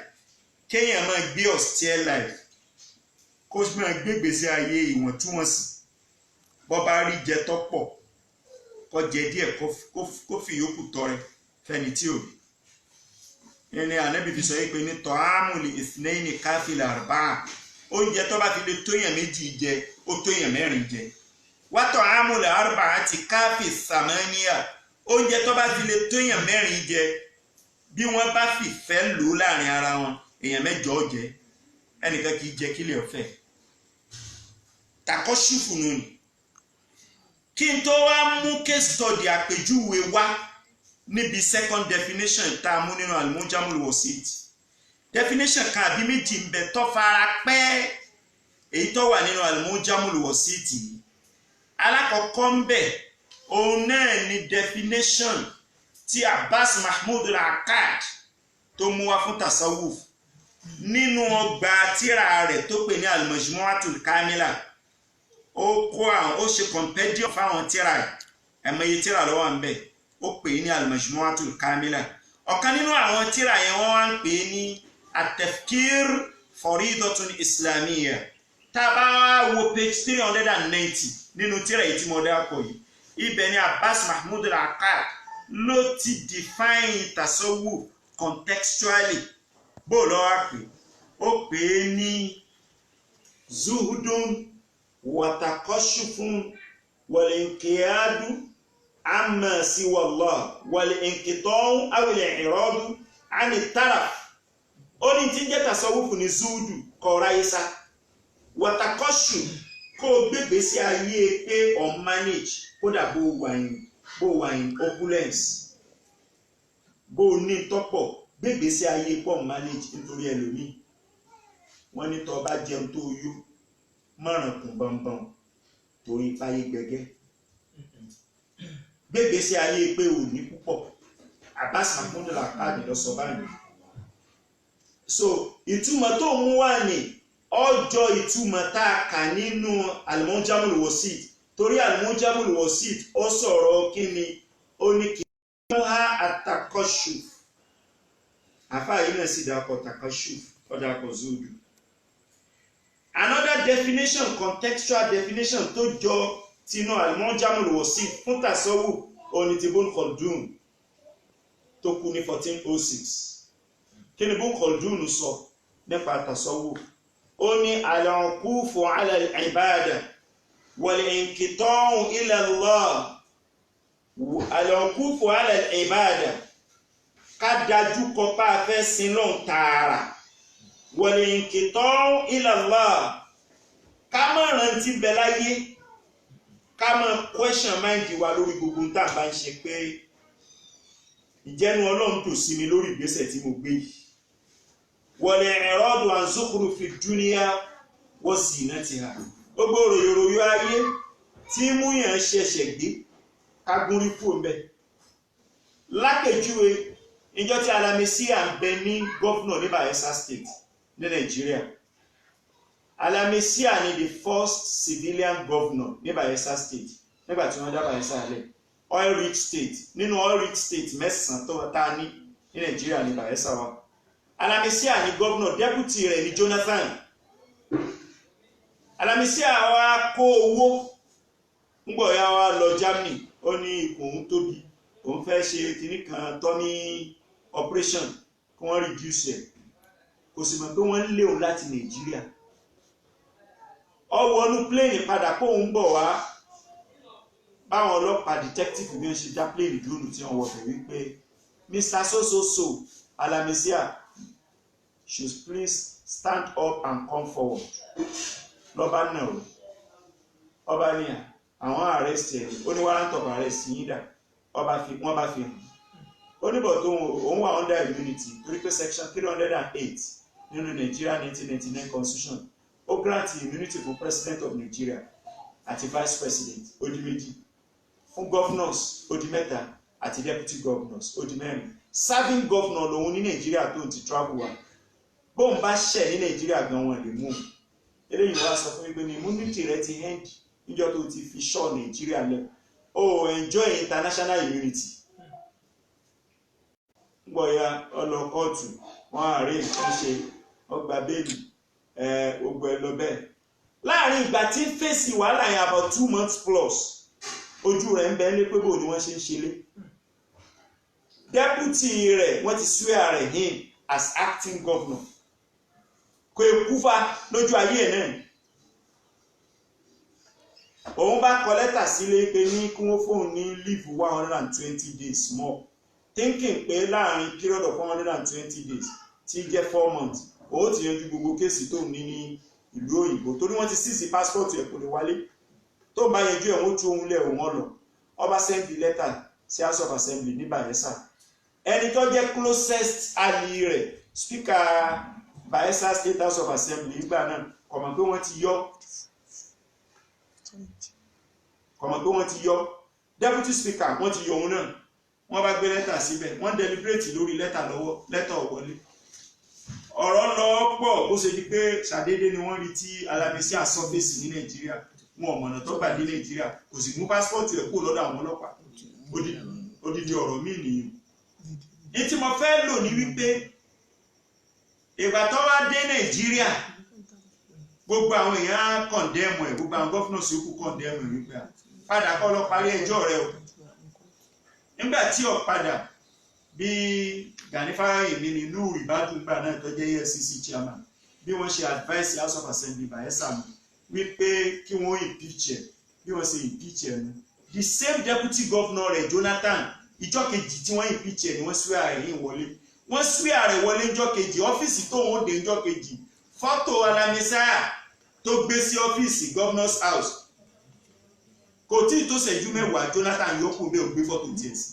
nílé ayé tá a wà yìí náà kò ju ọdún mẹ́ta lọ lẹ́yìn ìgbà náà ó padà kú tú ẹni ṣébi téèyàn ó ti wá ayé mọ́yà nù ní ìtítà sọ́wọ́fù ń kọ́ wa ní wípé múlé ayé mọ́ níwọ̀nba mọ́ wá ayé mọ́yà ẹni wá ayé mọ́yà ayọ̀ jẹ̀ka lọ́run náà ni ò fi yẹ ká kọ̀yìn sí tàsọ́wọ́fù ló fi yẹ ká jọyìn tàsọ́wọ́fù ibi títọ̀rí kà bá wà ẹni tí ò tí ì jọyìn kọ́ lọ jọyìn ẹni tó ti jọyìn tí ò ṣe dáadáa tí ń ṣe ní ṣe dákúdájí kó ṣe with activism kó ṣe with all vigor nítorí pé ní yóò pé láyé yóò pé lọ́run. Second definition tí Ibn Khaldun mú wá òun náà láti gbọ́ ni. tọ́ takọ́ṣúfù ní tá a wá rí nínú second definition wípé ní ká deny ara wa ní tá a máa lẹ́tọ̀ọ́ sí ká fi dojúkọ lọ́run ó yẹ ká rí case study kan lórí ẹ̀. Sheikh Abdul Qadir Jilani ọ̀dásàlọ́ọ̀ síra ó ní case study wa lórí ilé ìbákan náà. Sheikh Abdul Qadir bá rẹ́dì láti dúró ti màmá rẹ̀ ìyà ò ní jẹ́ ibi ò ní pa kò ní wáṣọ tí ó wọ̀ tì ṣùgbọ́n ọkàn rẹ̀ ò dúró sílé ọkàn rẹ̀ fẹ́ lọ wá mímọ̀ nítorí kó lè fi lè ṣọmọ aráyé láǹfààní nítorí kó lè ní tàṣọ́wù kó lè súnmọ́ Ọlọ́run kó lè rọ́lọ́run wọ̀ kó lè enjoy direct communion with the ultimate reality tá a sọ wípé ìtumọ̀ mysticism nínú the New Penguin English Dictionary ní page 917 dictionary tá a ní Robert Allen ní consultant editor tá a ní year 2001 ni wọ́n tẹ̀ jáde ní àwọn Omnia Books Limited. Sheikh Abdul Qadir wá travel kúrò nílùú tí wọ́n ti bí all over Baghdad. Sheikh Abdul Qadir wá sọ ẹ̀rí nínú tírà tí wọ́n ń pè ní At-Tabaqatul Kubra Sha'rani ló kọ ní page 126. Sheikh Abdul Qadir sọ wípé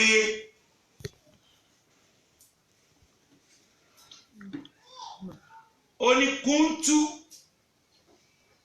akhtatu ala qurnubi shawk kuntu amshi hafiyan ala shawk tóun bá rìn òun ní bàtà orí ẹ̀gún ẹsẹ̀ òun ló wọ́n máa fi rìn lórí ẹ̀gún nítorí kó lè ní mímọ̀ ló fi rẹ̀ sọ́fà lọ Baghdad kọ̀ wá sówó tọ́rọ́kọ́bọ̀ tí ìyá rẹ̀ bá fi rán ní sí bọ́bá ti ná tán kò sí nǹkan mímọ̀ kò sì fẹ́ ṣiṣẹ́ iṣẹ́ tó lè ṣe wà tí ọmọ gbowó oṣù àmọ́ tó bá lóun ọmọ ṣiṣẹ́ iṣẹ́ yìí ò ní jẹ́ ráyè mójútó kéwú ni wọ́n á mánéjì owó tí wọ́n fún ọ̀wà ní kúntù amshi hafiyan ala shawk ó ní kúntù albas jubata suf aṣọ tí wọ́n fi rún rán tó kí ẹnìkan lè mí rí wọn gbogbo ọjọ́ ìlàsọ tó fẹ́lẹ́ ìlàsọ tí ń fi pàwọ̀dà àlàrá sí kírkọ̀ oníkódà eré mi bí ń júrì bá wà bẹ́ẹ̀ ní rí wò ìmọ̀ gbé kiri jọ níjọba tó bá mi ilẹ̀ ọkùn kúntù amṣe hafiyan ala shaw ìrí bàtà wọ̀ ẹsẹ̀ mi náà ní fi ń tẹ̀lé ẹlẹ̀ kódà bí n bá fẹ́ rin ibi tẹ́gùn wà bí ti ṣe nù ní oníkúntù akitátù ala khurunubi shaw oníkódà tí ń bá jẹun èso tí mo bá ní mo fẹ́ mú ìrè èso tó dáa níbi tí mo wà èso ẹlẹ́gùn náà ni mo ń jẹ wákù mọ́mọ́tìl bákan àti ewé ojú oró tí máa yọ lójú omi nì wàhíṣìl wàrà àti ewé tó ti gbó tó bá rẹ̀ lẹ̀ ó ní tí mo jẹun ni ó sì tẹ́ lọ́rùn nítorí tó fẹ́ ṣe takọ́ ṣùfù nù ni tí ọba ní abstinence ni tí wàhálà ọba ètò lájẹ eléyìí ni mélòó yẹn ni ó sọ yìí pé ló ń fẹ́ kẹ́kọ̀ọ́ kí ló fẹ́ mú bẹ́ẹ̀ yọ padà sílé kọ́ lọ́dọ̀ ya rẹ̀ kí ya rẹ̀ ọmọ kẹ́ni àmọ́ nítorí pé ó ní takọ́ ṣùfù case study àkọ́kọ́ nù lórí takọ́ ṣùfù case study ẹ̀kejì nínú definition tá a rí nínú al-Mujamul Wasit at-tahalli bil fada'il tasawufu ọkọ̀ wà wípé ojúló ìwà gidi lèyàn fi kẹ́ṣọ̀ ìwà gidi lẹ́ṣọ́ ọmọ ènìyàn lẹ́mọ́ mùsùlùmí tasawufu ní ọkọ̀ bẹ́ẹ̀ tasawufu tó ń bá ń ṣe tí ọmọ bí wà sí ọlá nílẹ̀ Al-Qur'ani sọ wípé ní zakiri na zikra tanfa'ul mu'minin ó tún sọ níbi kan ó ní inna salata tanha anil fahsha'i wal munkar wa dhikrullahi akbar wallahu ya'lamu. irun tó ń kí tí ọkọ̀ fún ìwà bú tí ń bẹ lọ́wọ́ rẹ tẹ́lẹ̀ tí ọ̀gbá kúrò lọ́wọ́ rẹ kí láǹfààní òun ní fún a jẹ́ pé ọ̀hún kan fi oríkèéríkèé ara kírun ni ọ̀fọ̀kàn kírun bá ń ṣe tí wàá bí rẹ pélé tí peléke sí ojoojúmọ́ tí ọ̀gá wa bí kúrò lọ́wọ́ rẹ ò tí ì fọkàn ṣe tàṣàwù bọ́ọ̀ bá fọkàn ṣe tàṣàwù fún báwọn ẹni ọlọ́run lánàá nígbèta ti ṣe bí wàá bù rẹ bá jẹ́ mẹ́wàá tẹ́lẹ̀ ò ní mọ̀gbà tí ó kù mẹ́sàn ò ní mọ̀gbà tí ó kù mẹ́fà ò ní mọ̀gbà tí ó kù méjì ò ní mọ̀gbà tí wàá bù ní ọlọ yẹnyẹn tó wà ọ́f ìwà bù tó sì mọ́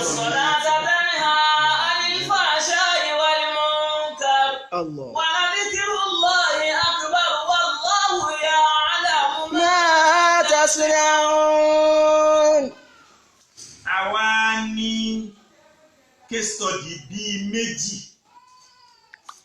nínú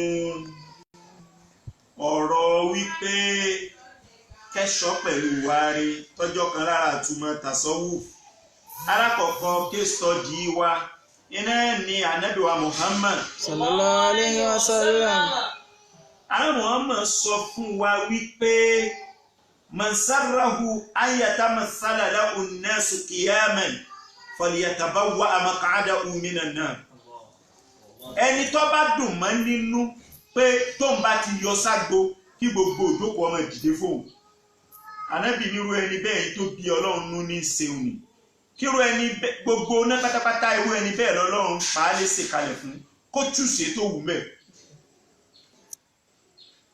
ṣe bí kí lànẹ́bì ń kọ́ wa yẹn ànẹ́bì ń kọ́ wa ní bọ́kàn ó sì rọlẹ̀ sallallahu alaihi wasallam bá a ṣe ní ọ́njúbù táà ní kíbùrù táà ní jọra wa lójú táà ní tàwádùn lànẹ́bì ń kọ́ wa hàn àtàhálí bil fadā'il ẹni tí ń bá ń ṣe tasawwuf kana da'iman yatahalla bil fadā'il ní tí ń jẹ́ fadā'il ní al-akhlāqu at-tayyiba good character good mannerism nínú ẹni tàwádùn ìtẹríba má retí káwọn èèyàn dìde fún ọ kára rẹ kún kankan náà pẹ̀lú àwọn tó lọ lè bá ṣe bá dìísì ń la àwọn alákatakísí tẹ́sìn òye tí mọ̀ òye tí wọ́n ń dààmú tí wọ́n fẹ́ máa dààmú àwọn ẹni ọlọ́run ẹ bá dìísì yẹn ni wọ́n gbámú ni wọ́n fi dúró lórí wípé haram alikiyamu lil kabiri awùsọ̀lẹ̀ àgbàlagbà bá dé àwùjọ àgbọ̀dọ̀ dìde fún ẹ jókòó náà ní kí ẹ má dìde pàdé ẹ ẹni ó bá ti dìde pàdé ẹ haram kò sí lẹ́sàtẹ̀lẹ̀ islam ṣẹ́yìn wọ́n kà fara òun tọ̀ wọ́n bà dáa rẹ̀ wọ́n fà sákọ̀ rẹ̀ hadisi yẹn wọ́n gbọ́ yé anábì ó sọ pé wọ́n ní kẹ́ ẹ dìde fún yàn níta anábì sọ ni wípé ìwọ tó fẹ́ lọ join àwọn èèyàn láwùjọ má jẹ́ ó wà lọ́kàn rẹ pé bí n bá débi tí mò ń lọ yìí wọ́n gbọ́dọ̀ dìde fún mi jẹ́ ó meet ẹ in surprise. Al-hadithu la yushiru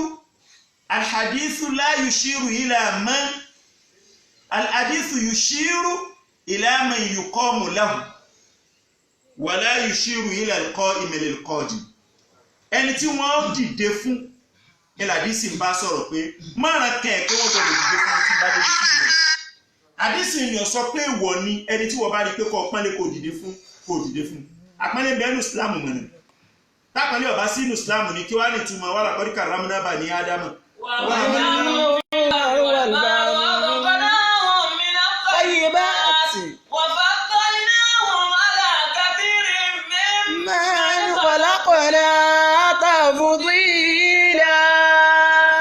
Islam fara má pẹ̀lú al-ihtiramu al-mutabadil. Àwọn kan tún wá wà tí wọ́n dìsáàbù àpọ́nlé jù àwọn kan lọ.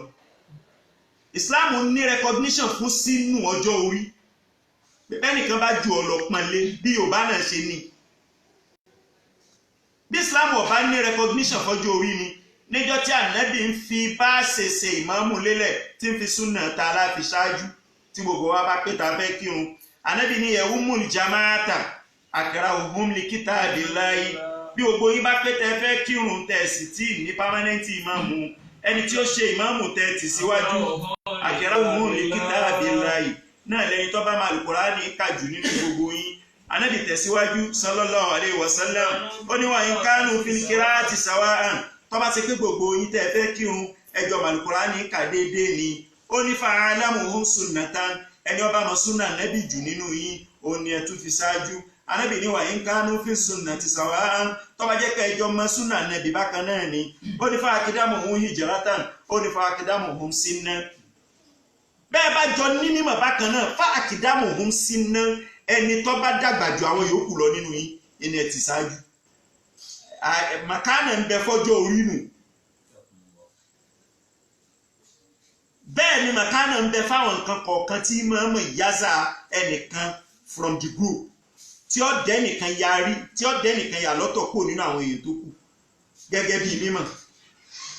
Ẹjọ́ tí wàhálà ṣẹlẹ̀ láàrin Ànábì Ádámù àtàwọn màláíkà kí lọ́lọ́run fi padà gbégbá orókè fún Ànábì Ádámù tó fi sọ fáwọn màláíkà tó kù wípé usjudu li Ádámù. Ṣé bí nítorí ìbéèrè mímọ̀ tó bi àwọn tó kù táwọn ọ̀mọ́ tọ́wá bí Ànábì Ádámù tá Ànábì Ádámù mọ̀ ni ó ní usjudu li Ádámù. Nígbà tó ti mọ̀ tẹ́ mọ̀ ni ọ̀gá yín ni ẹ tẹríba fún. Ní ó jẹ́ àmọ̀ wípé ní àwọn virtues kan bẹ tá a bá rẹni tó acquire rẹ̀ ká fi pọ́nlé inú ẹ̀ lọ́jọ́ orí inú ẹ̀ ní mímọ̀. Tá a wí tẹ́sí òye yìí tí wọ́n sọ wípé ní you don't need to stand up in respect for an elderly person àbí a virtuous man ìwọ̀n balẹ̀ sí wọn mọ́. Àdìsí tá a wá kàn ní ni wọ́n fi ń ṣe ẹ̀rí. Ànábì ti sọ wípé ẹni tí ó bá ń dìde ẹni tó bá dùn mọ́ nínú wípé kí wọ́n máa dìde fóun yọ̀ wọ̀ náà. Tó o bá wò túmọ̀ àdìsí gan-an tàdísì ń sọ ni pé má retí kí wọ́n dìde fún ọ. Àdìsí yẹn ò sọ anything nípa ẹni tí ó dìde fún yàn ó lè dìde fún yàn. Nínú tí wọ́n tún fi ṣe ẹ̀rí wọ́n ní al-qiyamu ruknun min arkani s-salat wa la yajuzu sarfuhu fi ghayrillah. Kánàró nínú activities tá a máa ń ṣe tá a bá ń kírun ni. Activities tá a máa ń ṣe tá a bá ń kírun a gbọ́dọ̀ ṣe yàtọ̀ sí ibi ìbádà a gbọ́dọ̀ ṣe fẹ́ lòní yàtọ̀ sọ́nà. Ká má jókòó mọ́ ń gbà wọn. Kí làwọn irú ẹni bẹ́ẹ̀ ṣé kì í jókòó nínú ilé ẹ̀. Gbogbo ìgbà tí máa ti ń jókòó ní adẹ́gbẹ́ ní ebi jókòó wà ń di òun kí ni wá ń jókòó náà sí. Irú ẹni bẹ́ẹ̀ máa ń nà ró rárá kó sì má jókòó kọ́kàn dúró láàrin akudu láàrin kò dúró kò jókòó. Ní tí òye wọn ni wípé al-kulliyatul khams nínú usulul fiqh nínú ẹ̀ al-qawaidul khams nínú ẹ̀ ni pé al-umuru bi maqasidiha intention téèyàn bá fi ṣe nǹkan ìrọ̀lọ́run ó fi dá yẹn lẹ́jọ́. Béèyàn bá nà ó fàgbàlagbà tí ń bọ̀ ṣe àníyàn pé òun ń sin ẹni yẹn òun jọ́sìn fẹ́ni tó nàró fún ni gẹ́gẹ́ bó ṣe ń fi ìnàró jọ́sìn fọ́lọ́run kìí ṣàníyàn yẹn. Habit number 1 nínú kínní ó sì sọ wípé ní al-umuru kínní al-a'malu bin-niyyat wa innamal likulli imri'in ma nawa.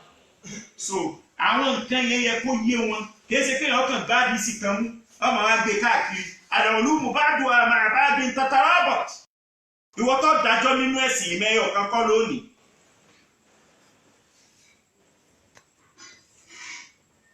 àdísì yẹn ò sọ̀rọ̀ wípé má dìde fún yàn àdísì yẹn ò sọ bẹ́ẹ̀ ìtí ń sọ ni wípé ìwọ tó ń lọ bá wọn kan lálejò kọ́lá bó ṣe páwọn ọmọ kéwù rẹ ni wọ́n má tí ó bá fọkàn sí pé ọ̀ ń lọ nílọ mọ́líkì mùkútẹ́dìrí ń jà bá rí gbogbo wọn gbọdọ̀ dìde fún ọ. nínú tí wọ́n tún fi ṣẹ̀rí wọ́n ní ànábì sọ fún Hassan ibn Thabit àtàbù sábì gbogbo ìgbà tó bá rú sí ọlọ́run Canada yìí máa ń yẹkú mu láwù ihtiraman wa tabjilan wa ihtifa'an wa ihtiraman ànábì wa kọ̀ fún wípé sallallahu alaihi wasallam má máa nàró fún mi mọ́ má máa dìde fún mi mọ́ lóòótọ́ ló ń sí ọlọ́run wí bẹ́ẹ̀ àwọn eléyìí ni ọ̀wá mẹ́bíkádì sì ní parí sí wọn sì mọ tàríkù tashri'il islami tó jẹ́ dandan kẹ́ni tí ó dájú ẹ̀sìn tí ó ṣe ìsìdáàrù fatiwa tọ́ ẹ̀kọ́ mọ̀ ṣebí ńgbà tó padà yáta nẹ́bí wí bẹ́ẹ̀ fún tán Hassan bin Thabit tí wọ́n ń ronú ọ̀rọ̀ wípé ṣé mo dẹ̀ lè ṣe sá kó ń ṣe ọlọ́run náà wọlé bọ̀ kí wọ́n á rì mí seated kí n má nàró fún un. ìní Hassan bin Thabit fi kọrin wípé kìíyàní lin-nabiyyi alayya fardun wa tariku li fardi ma huwa mustaqimun ajibutu liman lahu akilun wa fahamu yara adal jamala wala yaqumu yara adal jamala wala yakunu kiyami lin-nabiyyi alayya fardun kí n nàró fà nẹ́bì ní gbogbo ìgbà tí mo bá ti ra nẹ́bì ọ̀ràn èèyàn ló jẹ́ fún mi. wa tariku li fardi ma huwa mustaqimu ọba mu tó kéèyàn fọ̀ràn èèyàn lẹ̀. àjíbùtú ní máa ń làwọ̀ àkìlọ̀ wà fáhámù. ẹni ọba nílà kàyé tó sì gbọ́ àgbọ́yé ó ṣe mí lè mọ̀ fún wípé. yàrá àtàn nàbí ìyàwó aláyẹ̀kú mú. yàrá àtàn nàbí ìyàwó aláyẹ̀kú mú. yóò wá ró sí ọlọ́nkọ̀ wá nínú ọ̀rọ̀ Hassan bin Thabit kọrin níbẹ̀ ọwọ́ akọrin nìkan ànábì wa tó padà dé jọ́ mi.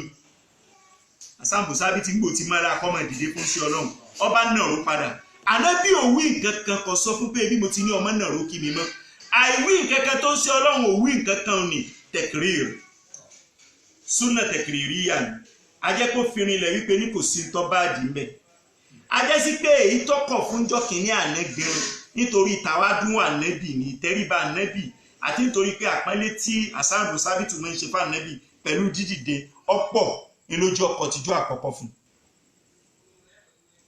case study àkọ́kọ́ nù ní pípé ní bàbá rí tàṣọ́wùfù lára èèyàn bẹ́yàn ọba lóhun ṣe tàṣọ́wùfù tásìgbà pé ń ṣe tàṣọ́wùfù lélé dáírì irú ẹni bẹ́ẹ̀ ó gbọ́dọ̀ mọ yàtàhálà bilfadọ́ìl a gbọ́dọ̀ rí ìwà tó dáa core values a gbọ́dọ̀ rí lára onítọ̀hún agbọ́dọ̀ rí core values. Case study ẹlẹ́ẹ̀kejì ní Sheikh Ibrahim Niyas. Radiyallahu ta'ala anhu. Sheikh Ibrahim Niyas ọkọ̀ tíra kan ilé wọn pè ní Manzumatu Ruhil Adab. Tá a bá ka iye line of poems tó wà bẹ́ẹ̀ 121 topic tó wá gbé sínú ẹ̀ 16 topics ni ó pe tọ́pìkì kọ̀ọ̀kan ní al-wahdatu kìíní al-wahdatu al-ula al-wahdatu al-thaniya tá a bá wá dé al-wahdatu al-khamisa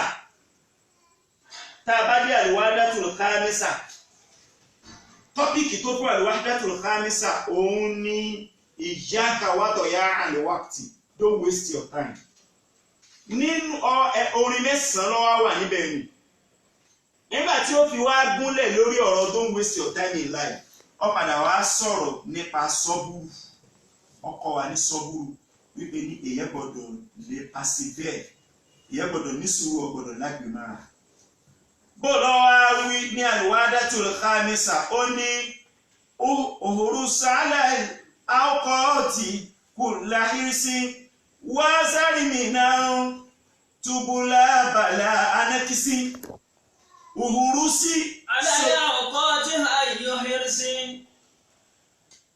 òhòrú sí alẹ́ àkọ́ọ̀tì ayùlọ́ àbẹ̀ ní àdínkùlà ọ̀dà bọ́bá jẹ́ ayù yóò máa jẹ́ ayà òru sí alẹ́ ọkọ̀ tí ayà nírí sí bọ́bá sì jẹ́ kúlù ní kúlà náà ni ọmọ jẹ́ òru sí alẹ́ ọkọ̀ tí kúlà nírí sí mójútó àsìkò nínú ìgbésí ayé rẹ̀ don't waste your time wàhásár mìíràn túbúlà bàlá anákísí ṣọ́ra fún kí wọ́n sọ fún ọ pé opportunity tó ní o lo time ẹ dáadáa opportunity yẹn ti dínkù fún ẹ because ó ti lọ kò lè padà wá mọ́. That is the first line nínú line mẹ́sàn-án tó wà nínú al-wahdatul khamisa nínú ruhu manzumatu ruhil adabi.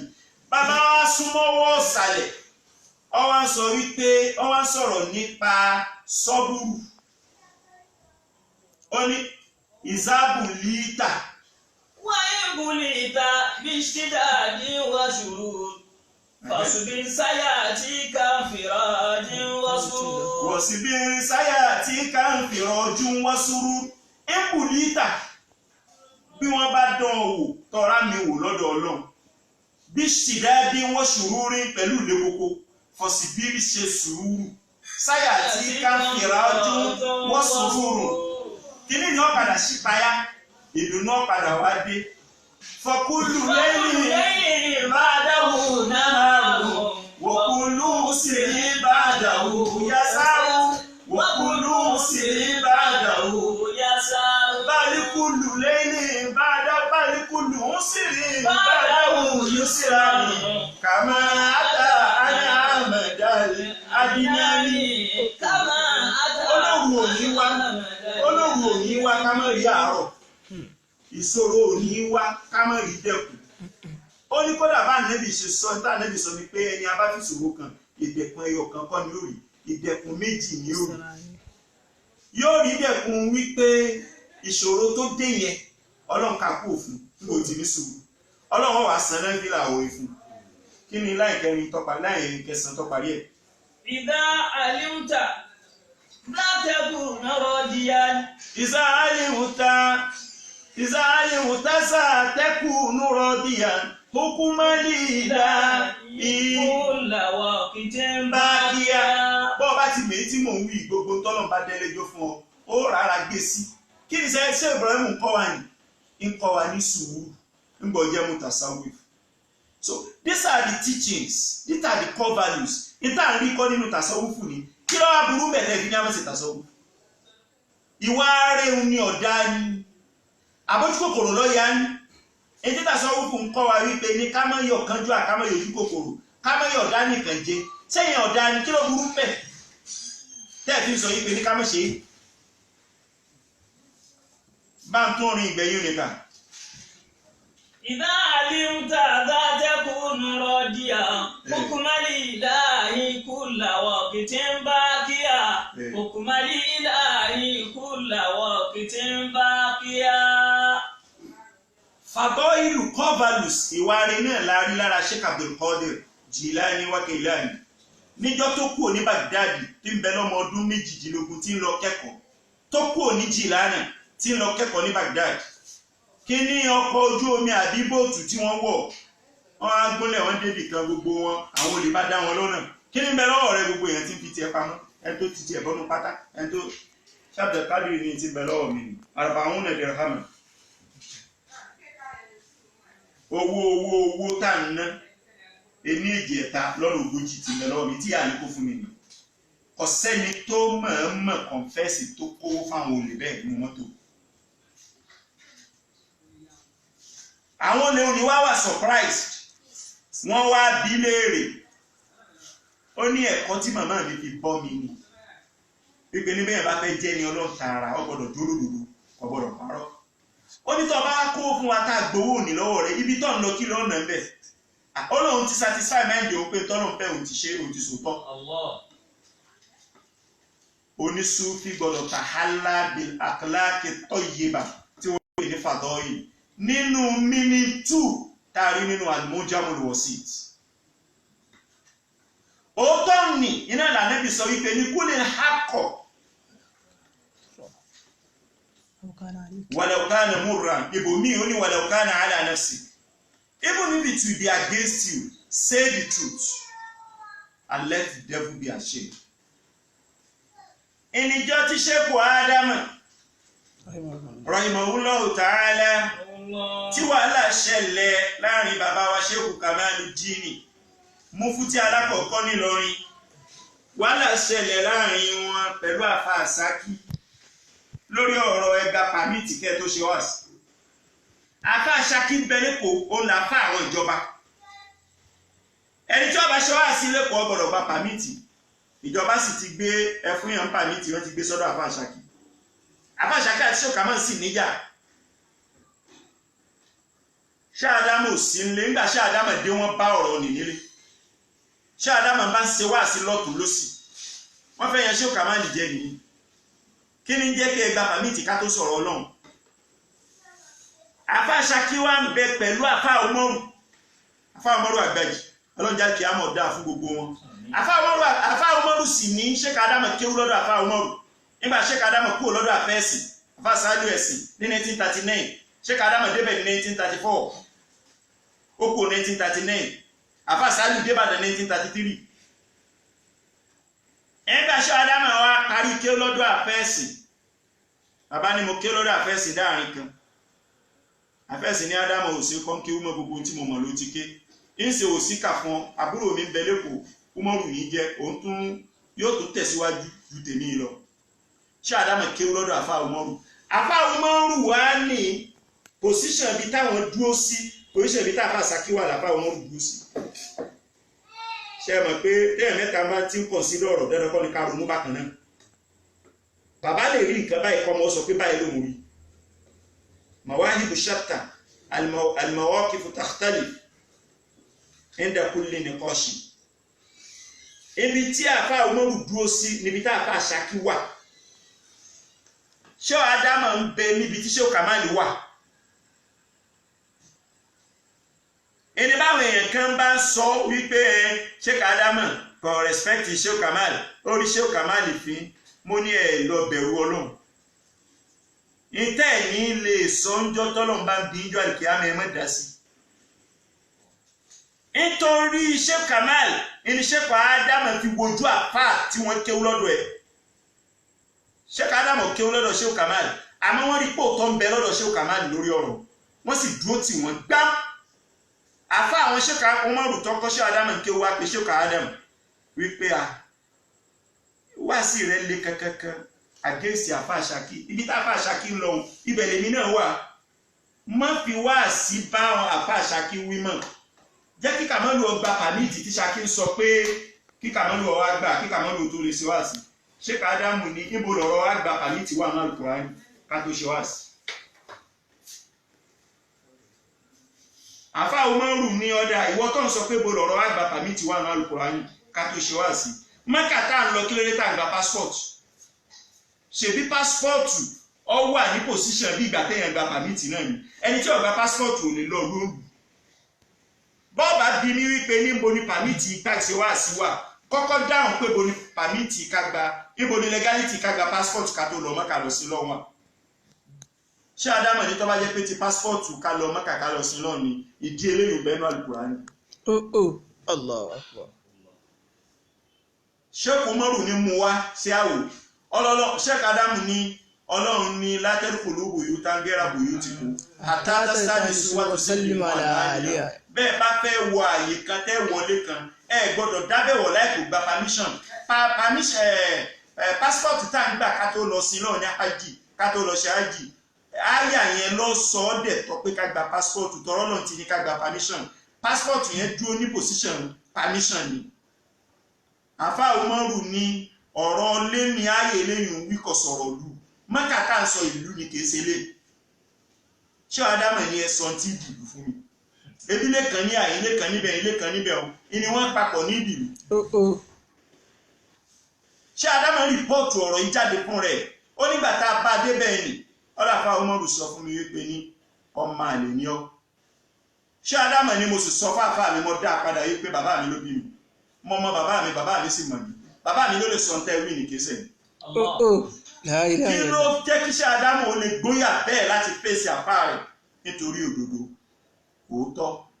nínú fọ̀tọ́ ìlú ìwà rẹ̀ tó yẹ kárí lọ́wọ́ ẹni tí ń ṣe súfì ẹni wípé kú lè akọ́ wàlẹ̀ òkà àlà náà sí ó dàbí ẹni pé bí tá a dá dúró lónìí ní ìtọ́rọ́jọ́ ti lọ àti wá sọ̀rọ̀ Sheikh Abdul Qadir àti kọrin fún wọn a sọ̀rọ̀ Sheikh Ahmad Tijani akọrin fún wọn ó kú Sheikh Ibrahim Niyasi tá a sọ̀rọ̀ lẹ́ẹ̀kan a sì lórin fáwọn náà ó sì kú Sheikh Adam bọ́ bá ṣe ṣẹ́jú kọ̀ọ̀kan kọrin ti Sheikh Ahmad Sheikh Ibrahim Niyasi.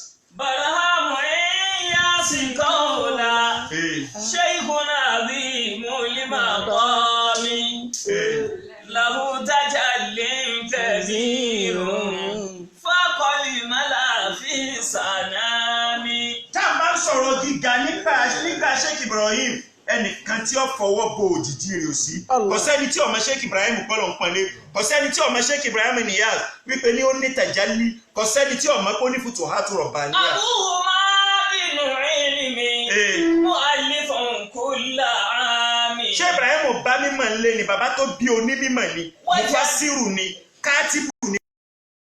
Yaduhu sheikhu kulli. bẹ́ẹ̀ náà ni bàbá tó bí bàbá Sheikh Ibrahim Niyas àfáà ni bàbá tó bí Sheikh Ibrahim Niyasi ò kéwú ta lọ́dọ̀ ẹnì kankan bàbá tó bí òun lọ́kọ́ ní kéwú Sheikh Ibrahim Niyasi náà kò kéwú ta lọ́dọ̀ ẹnì kankan bàbá rẹ̀ lọ́kọ́ ń kéwú. Muhadhabin fil kalami. gúnlẹ̀ rẹ̀. Barhamu qawla ra'u fi naf'i shamsal awami. Ahata bil ilmi kullahu wal umru umra al bulami. èyí táwọn àfi parí ẹ̀ iná ní Sheikh Adama àfáàgbà alikiburitu lẹ́la márùn Sheikh Adama tá a kéwù wọn Sheikh Adama tá a mú mi wọn Sheikh Adama tó dá sí ọ̀rọ̀ tasawufu tó sọ yìí pé ní tasawufu tẹ́síkìyàtù káfọ̀ra wa mọ́ lọ́kàn níjẹ́ tasawufu Sheikh Adama tó sọ yìí pé ní tasawufu ìtì ń jẹ́ bẹ́ẹ̀ iná ní tasawudu Sheikh Adama ìtì ń jẹ́ tasawudu iná ní káráyésá Sheikh Adama sọ wípé ní ti ń jẹ́ tasawufu ní Sheikh Adama ó sọ pé ti ń jẹ́ tasawufu náà ní ta àbúdù kásìlọ́hùn tààrà Sheikh Adama ó sọ pé ti ń jẹ́ tasawufu iná ní tabatulu kájára wa kúrò láyé kádájú kọlọ́ Sheikh Adama yìí ọkọ̀ àìmọye tíra ó sọ̀rọ̀ tasawufu ń bẹ̀ ó dìfẹ́ǹdì tasawufu ń bẹ̀ ó sọ̀rọ̀ ìsìlámù ń bẹ̀ ó dìfẹ́ǹdì ìsìlámù ń bẹ̀ bá a ṣe dákọ̀ àwọn tọ́lọ̀ ní tá a ṣe tíríbùtì fún wọn ó yẹ ká lè dákọ̀ bàbá wa náà kọ́dí mi tẹ́tọ̀ wíyẹn.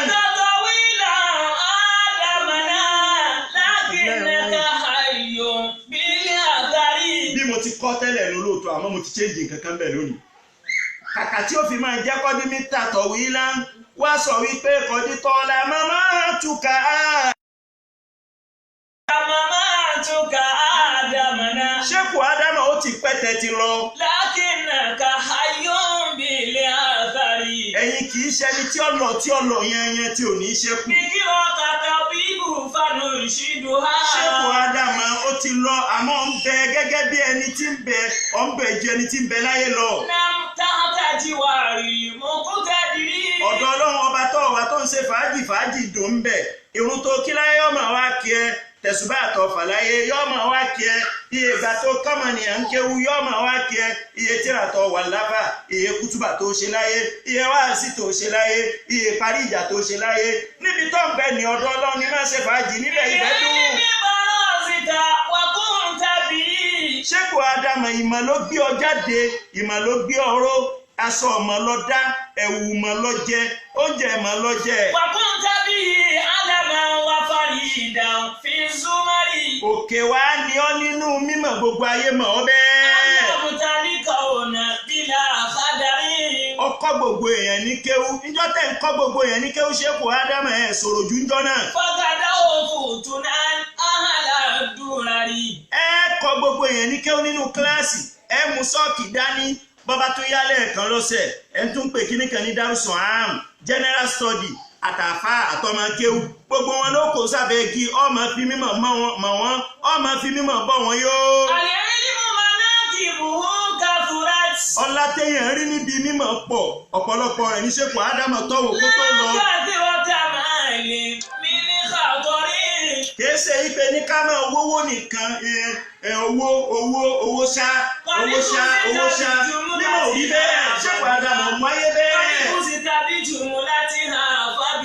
أوتيت الحكمة في الوطن للناس آياتك فائدة àǹfààní ní ìgbésí ayé ṣékù ádámù jẹ́ fún gbogbo ayé. جمعت في الهل وفي السفر ṣékù ádámù kọ́ yẹn lẹ́kọ̀ọ́ nínú ilé ní nàìjíríà ṣékù ádámù tún travel lọ lẹ́ lárúbáwá ó tún kọ́ wọn lẹ́kọ̀ọ́ mẹ́. الله أجلك من أزل ọlọ́run ọba tóbi ṣékù ádámù láti jọ wọ́n ti bí láti inú oyún ni. وأنا لك مرمى كالبشر ìtí ṣékù ádámù ń fẹ́ ìtí ṣékù ádámù tọrọ ọlọ́run ọba ṣe fún ó ṣe é fún tayọ bí ó béèrè dé. ومثيلك شاذ في وطني irú ṣékù ádámù sọ wọ́n ní nàìjíríà. نيجيريا من أهل الفكر máa bọ̀ bẹ́ẹ̀. أجابت النفس لتسعدنا ṣékù ádámù ọ̀dààmú ara rẹ̀ nítòsí ìdáná nítorí kó lè bá a sọ wádé lérí rẹ̀ ká lè ṣe rire látara rẹ̀. من الثمر achievement rẹ̀ tá a bá wá ń kà ọ́ lọ rẹ́rẹ́rẹ́ ni kò ṣeé kà tán. في الوصف وفي التعليم بدأ ṣékù ádámù òun kan náà ni wáyísù ṣékù ádámù òun kan náà ni mọ̀álímù ṣékù ádámù òun kan náà ni mọ̀álífù ṣékù ádámù òun kan náà ni khatibu ṣékù ádámù òun kan náà ni muwarifu ṣékù ádámù òun kan náà ni fèyìlásúfù ṣékù ádámù òun kan náà lọ́kárí ayé pẹ̀lú mímọ́. في التعليم بدأ بẹ́ẹ̀ni. لازد به بين النفر أسلوبك تحرير من عجب وجدت الشعر مع السير Gúnlẹ̀. ذلك ذاك ثمانية ó di 28 years tí ṣékù ádámù ti kú ò láyé. موتك والتي في نظري bẹ́ẹ̀ni وتراثك حي يرفعه gbogbo tí ṣékù ádámù ń bẹ́ ńlẹ̀ yín mí ni nǹkan kan ọ̀bàjẹ́ ńlẹ̀ mọ́ríkàsì ń bẹ àyè mímọ́ yìí. àwọn ọmọ tí ṣékù ádámù bí kìnìún ni wọ́n nínú mímọ́ bẹ́ẹ̀ làwọn ọmọ kéwu ṣékù ádámù. bí ṣékù ádámù ọba wá sí mẹ́tí òṣóúnjẹ tá a gbé fún. bí ṣékù ádámù ọba sí láyé mẹ́tí òṣómi tá a gbé fún. kò sóde tí ṣékù ádámù fẹ́ ṣe tí ó pè wá síbẹ̀ tá a lọ tá a fún ní gíftì. bàbá lè ṣe léyìí ó yẹ ká lè tọrọ àforíjì fún ṣékù ádámù lọ́dọ̀ Ọlọ́run.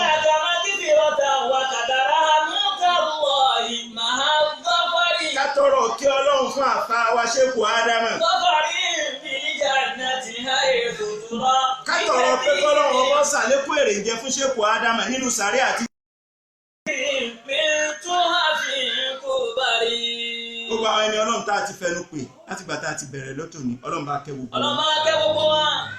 ọlá Suratul Ikhlas. على سورة الإخلاص بسم الله الرحمن الرحيم قل هو الله أحد الله الصمد لم يلد ولم يولد ولم يكن له كفوا أحد. àwọn tí wọ́n gbẹ́tò ìdání Ọlọ́run bá wà pẹ̀lú wọn. Ọlọ́run bá wa pẹ̀lú wọn. Khalifa Suleiman Muhammadu Raji Khalifa Suleiman Muhammadu Raji tó jẹ́ Khalifa Qadiriya ní UK. tó jẹ́ Khalifa Qadiriya ní UK. ọ̀kan gbòógì ni nínú àwọn tí wọ́n ń darí ètò yìí. ọ̀kan gbòógì ni wọ́n nínú àwọn tí wọ́n ń darí ètò yìí. àtàwọn àtàwọn àti gbogbo àwọn tó kù tí wọ́n jọ rara wọn lọ́wọ́ lórí ètò yìí. Ọlọ́run ṣàlékún dáadáa fún Ọlọ́run wọn. ṣàlékún dáadáa fún gbogbo wọn. Islamu da'iman ila al-amam. Ìsìlámù da'iman ila al-amam. التصوف الإسلامي دائما إلى الأمام. Tasawufu náà Ọlọ́run jọ máa lọ wájú sí kí ولا لا إله إلا الله. ولا لا إله إلا الله. ولا لا حول ولا لا حول ولا قوة ولا قوة إلا بالله إلا العلي بالله العظيم. العلي العظيم. gbogbo àwọn olùtẹ́tí sí wa olùgbọ́wọ́ olùwòwá. Gbogbo àwọn olùtẹ́tí sí olùgbọ́ olùwá. àlékún dáadáa Ọlọ́run ṣe fẹ́ Lékún nìkọ̀ọ̀kan. dáadáa Ọlọ́run ṣe fẹ́ni bí kankan. ọ̀rọ̀ ẹnìkọ̀ọ̀kan dáadé nù Ibi ọ̀rọ̀ gbogbo wa. ẹnìkan dáadáa Ọlọ́run jẹ́ gbogbo ọlọ́ wa. síwájú Ọlọ́run tó sí máa lọ wájú sí. i. nígbà wa níjẹ́ Ọlọ́run bá a sọ ní Nígbà wọn ní pẹ̀tẹ́lẹ̀. Ọlọ́run sọ ní pẹ̀tẹ́lẹ̀. ولا لا حول. ولا قوة إلا بالله العلي العظيم. ọjọ́ ti lọ àmọ́ àmọ́ bóyá àwọn èèyàn fẹ́ pè wọlé bóyá àlẹ́ rẹ́ni tí ó béèrè kan àbí méjì. Bóyá a lè rí béèrè kan sí.